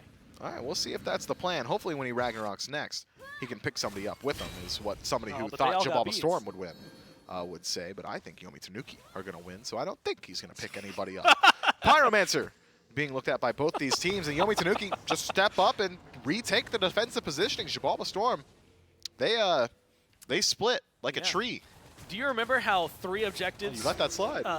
Well, mainly because I wanted to get to this. 3 objectives passed by with the Tanuki not stepping up, and then the one time they do, it's for a Pyromancer, and they do defend it very easily. Like, it took them nothing to do that. So they just W'd it. yeah, they just Wait, kind they're of just going to pull that? hold it, and now they're going to go forward. Magic Feet's in mid, pushes a minion wave forward into the Phoenix. They're going to start this Fire Giant. There's going to be the transformation from Monster Bomber, and the Frenzy getting popped this time. Not yet by the Tanuki, though. They're going to try and find their aggression. Oceans is low, should be just 1 hit for Snatty. The damage is going to be there from Muzzy, and the peel seems to be good enough. They might be able to get the kill. Oh, what a stun! Good stun onto Magic Feet. Stops the Brutalize in its tracks, and a Fire Giant pull gets stopped immediately, and so does the aggression after. Yeah, a whole lot of trying for both of those teams in that engagement, and not a lot of happening on the map. Ultimates traded out on both sides. In My Zen holds on to Petrify, and Tripno does not have a standard ultimate, but that gem is going to be lit up regardless. Neither team really coming out ahead massive in that fight. Beads and Aegis maintain for Joshi. He is the king of not having to use his relics, and that reigns true here. That said, Beads lost for Sada Dragon, Beads lost for Snatty. Both going to be great targets for the Ragnarok, and it's already halfway back up. Fire Giants, 2/3 HP. The damage is there. Snatty, Monster Bomber, Tripno, and Sada Dragon show up. The Tanuki not letting this one fall for nothing. Snatty takes half their health. A little bit of damage there from Magic Feet. Repull. And now they're going to re-pull it. Half health, and the damage is going to exist. They're starting to burn it down. They're Coin committing to this toss. one. It's going to jump in. Xibalba Storm confirm it, and Snatty goes down. That's a kill to start things off, and the chase is on. Oceans is low, but so is Sada Dragon. Joshi. Double kill for him, and now the Soul gonna continue pushing forward. Tripno seems to be the target. Off to the side, Magic Feet kills off one more, and with a 4-for-none trade, Fire Giant there, the team rushes down mid lane Mifflin, and they're looking 30 seconds to end this set in 3, and this time a lot faster than the first 2 games. 30 minutes in, and this is going to be their game to win. Keep going. This is your end call, man. I want to That's steal the your end. thunder. They're done. Well, hold on. Hey, they win. Look, the Titan's dead. Wow. And there's another kill you could have had. That would have been a hype call. The Titan goes Oh, and down. the DS side, they kill Monster Bomber, and they take down the Titan. Yeah, just like that what you wanted? Yeah, that's pretty good. Okay. You just cold switched that. Yeah. Where'd that hype come from? It just always lives in you. You're like the Hulk. That's awesome. I can feel it. I can vibe with that. Oh my God. You gave me the excuse to flex. I feel I good suppose about so. it. Yeah. Congratulations, Xibalba This Storm. is where you're supposed to talk. It's your job. Oh yeah, a massive Fire Giant completely separates that game. That I don't know. It's wild, right? Yeah. These are some of the weirdest games we've seen ever. Yes, they were definitely like a weird pace, a weird energy to them. Thanks for and we bailing me can out. break that one down as we go into the post-game set right after this.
And the Xibalba Storm stand victorious this time around. Game 3 bounces back and forth. Feels like a Tanuki game at first, Mifflin. They keep a little bit of a gold lead They for tricked them. me. And literally, I think up until the point where I said I think the Storm are going to win, Yep. they were, for all intents and purposes, winning the game. And then the Storm just kind of do it for the rest of the game. They get a good fight, a good amount of CC burn, and good FG pulls. I mean, just good shot calling. It legitimately, it was the strangest thing on the planet. Because it's not like Xibalba Storm just started winning team fights or they were winning dances around the Fire Giant. They walk up to a tier 2 tower and right, and they take it with 0 opposition. They do it again 10 seconds later in mid. They do it again on the Primal Fury, and they're still behind, by the way. Yep. They are still behind. They walk up to the Fire Giant. Yomi Tanuki say, yo, like, let's not just give it up for free. And it shows why they weren't willing to defend, because they lose the Fire Giant, they lose the fight, and they lose the game immediately afterward. Every single game of this set can be broken down in the very last 3 minutes, because every single game this set was just about dead even to the last 3 minutes. Makes it very hard to break down on the desk for a long time. Proud of myself for talking as long as I have. I am too as well. And you have Thank to. you. Well, that's, you know what, I said too and as well, so I was a little redundant there. Doesn't matter. Either way, you can see from the kill count, maybe not as much on the board throughout all of that. Same for the damage numbers. I'm going to call them out. Magic Feet had a good impact at the very end. Still lowest player damage in the game. Just feels like it's worth mentioning. 4,300. 22.5k on the opposite side of the spectrum is Snatty. And Mifflin, watching those highlights back, it's almost easy to forget that it was a coin toss of a Fire Giant at the end. And it feels like the Storm are going to win that fight, whether they get the FG or not. But that could be the difference of how fast like a Phoenix burns. Well, they had 40 seconds, so maybe it's not the difference of the game. But realistically, it's something that maybe balances out that fight a little bit better. Yeah, I think so. And every coin toss that happened, it felt like did go to Storm, right? Like, Yeah. we got to get someone to check out that coin. It might have been weighted. It's got like a piece of gum on one side, and it's just. Is that how that works? I mean, you maybe not. In Like, you would see it in the coin toss. But anyway, we can take a look at the schedule for what North America is. I'll explain to Mifflin how to cheat. rig things, I guess, in his favor after this. It is a 2-1 in both sets in North America. The Eldritch Hounds over the Athenian Sages. You watched quite a while ago at this point. And then, of course, 3 hours. Xibalba Storm. It would be 5 hours ago because we started this. Well, I guess it ended 3 hours ago. You're right. Xibalba Storm take the 2-1 over the Tanuki. And then on Saturday morning, the Kowloon Wardens, are going to be taking on the Anansi Weavers. And that's going to be a fun set to watch out for. Of course, Europe starts off tomorrow as well. And Mifflin, been talking a whole lot about SCC, and specifically, we were talking a lot about North America there. I'm going to hard pivot into Europe. Let's we go. saw some 2-0s. Granted, the first set did take a little while for us to get through, but as we saw, 2 Apologies 2-0s. again. And then immediately, again, tomorrow, kicking off with Hexamambo up against the Highland Ravens, which I will admit that I am partial to because I play the Highland Bagpipes, and that is literally it. That's awesome. I said earlier that the Ferrymen have got the coolest logo in the EUSCC, but Someone I think did tweet at you, the right? coolest name. Yeah, someone Okay. tweeted at me to tell me I'm wrong. I'm not, and I've never been wrong in my Tweet life. at Mifflin more, it's funny. It isn't. Hex Mambo, though, I think the coolest name in the entirety of the SCC. I have no clue what it means. I don't know what the qualifier Hex does to change Mambo. I don't know what a Mambo is. Other than but like I love it. Number 5, which is the song, which I think I referenced with you and didn't get a pull on. No, that was with Dave. I made a joke about Mambo number 5 and Lubega. No clue what you're talking about. Yeah, it's a good song. It's the Just gibberish, really. You don't know Mambo number 5. That's what I'm saying. We've listened to a lot of music in the green room, and you don't know Mambo number 5. Have you been playing Mambo number I've 5? Not, I well, then will how admit would I that's know? on me because it's a. Anyway, Hex Mambo. I anticipate a lot of Lou Bega and Mambo number 5 jokes, at least for myself. Yeah, from you. As that continues, and probably exclusively me from what I'm learning. I guess I'm an old man, is what I'm learning, is where I'm at. Either way, we've been talking a lot, Mifflin, about the SCC. Yep, we have been. And It's been SCC Day. Good point. And there's a lot more that's going on this weekend than just the SCC. In fact, I would even say it's something that's just the one step above. The only thing that's a step Would above. you use the word which is better? the SMITE Pro League. We did the kickoff land last week. Got ignored. Yeah, I'm not gonna put that word in my mouth for it. I'm going to say we did the kickoff land last week. The teams got to have their fun as we go into what is going to be phase number 1 throughout this week. And I think this weekend we're in for some good surprises. I've been assured based on last week that there's a lot of hidden god picks that we should anticipate. A lot of strategies they were hiding throughout that tournament. Yeah, I am really excited, man. Every single one of these matches is going to have huge indications for lands later down the line. So I think the SPL, in hiding those strategies, will have to reveal them eventually, and I think it's going to come up right now.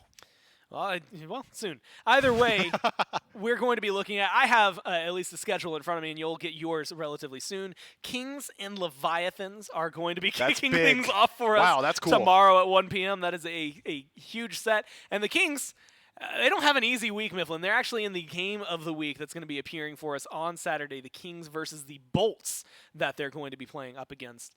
And that one's going to be enticing to say the least. Again, a lot of interesting play between these teams. We'll have to see how the Bolts fare because they were one of the teams we got to talk to them a little bit on Wednesday. A lot of bit on Wednesday. I sat with them for like an hour right over there. Right there. And they stuck together. The only thing that changed is their coach. So a lot of these teams, for this year, there were only like one swaps, whether it was a mid laner, I guess technically your whole team, but that's still one swap for the Valkyries if you argue it the right way. And so for a lot of these teams, consistency from last year, but finally, getting everybody in the same place, playing on land together if you're the Warriors, it's going to make things interesting. Yeah, which team do you think is going to be most improved this year? I think it is likely going to be the Warriors for the exact reason that you listed right before I started talking, which is that they are going to have a lot more time this year to practice together, considering there was some issues getting everyone stateside last year for the Oni Warriors. We had some players across the pond. We had some players across the border up north. And now they're all here, and they've got a lot more time to practice. So I've got some high expectations for them, but that said, they have not had an easy path back to the SPL. No, and they're going to be playing the Bolts tomorrow, so we'll get to test out whether or not, I guess just the waters are looking pretty good for them. I believe they have another set on Sunday as well. They'll be playing the Kings, so that'll be another one for them to test and figure out how things are going. But this is, again, like the interesting thing, because like you said, when you said most improved, I'm kind of curious. Do you mean from last year to this year, or do you mean this year in general? Like we'll see, like from this week. Last year to this year. Okay. Which team do you think is going to end the year higher? Or like most improved? Most improved from last year. Yeah, I'm talking just legacy teams. So you might just be right to say the Valks. Well, I guess technically the Valks, because I have a feeling they'll Why'd I give them better. the Valks? But I would if barring Valks, probably say Warriors here. Okay. Yeah, I'm with you. I also said Warriors. Maybe Scarabs? I don't know. Well, they've been the most improved for too long. Yeah. We can't let them keep having that. We'll have to see how that ends up shaking out. That's going to be SPL tomorrow at 1 p.m. That closes out the SCC. If you want more SCC action, 11 a.m. both Friday and Saturday. And tomorrow's April, so we get to kick things off in a new month all on top of that. Thanks for tuning in. It's been a long day. My name is Backdoor. That's been Mifflin from all of us here in Hi-Rez Productions. Thanks for watching. We'll see you tomorrow. Or not. I don't know. Beach it. World might explode. Who's to say?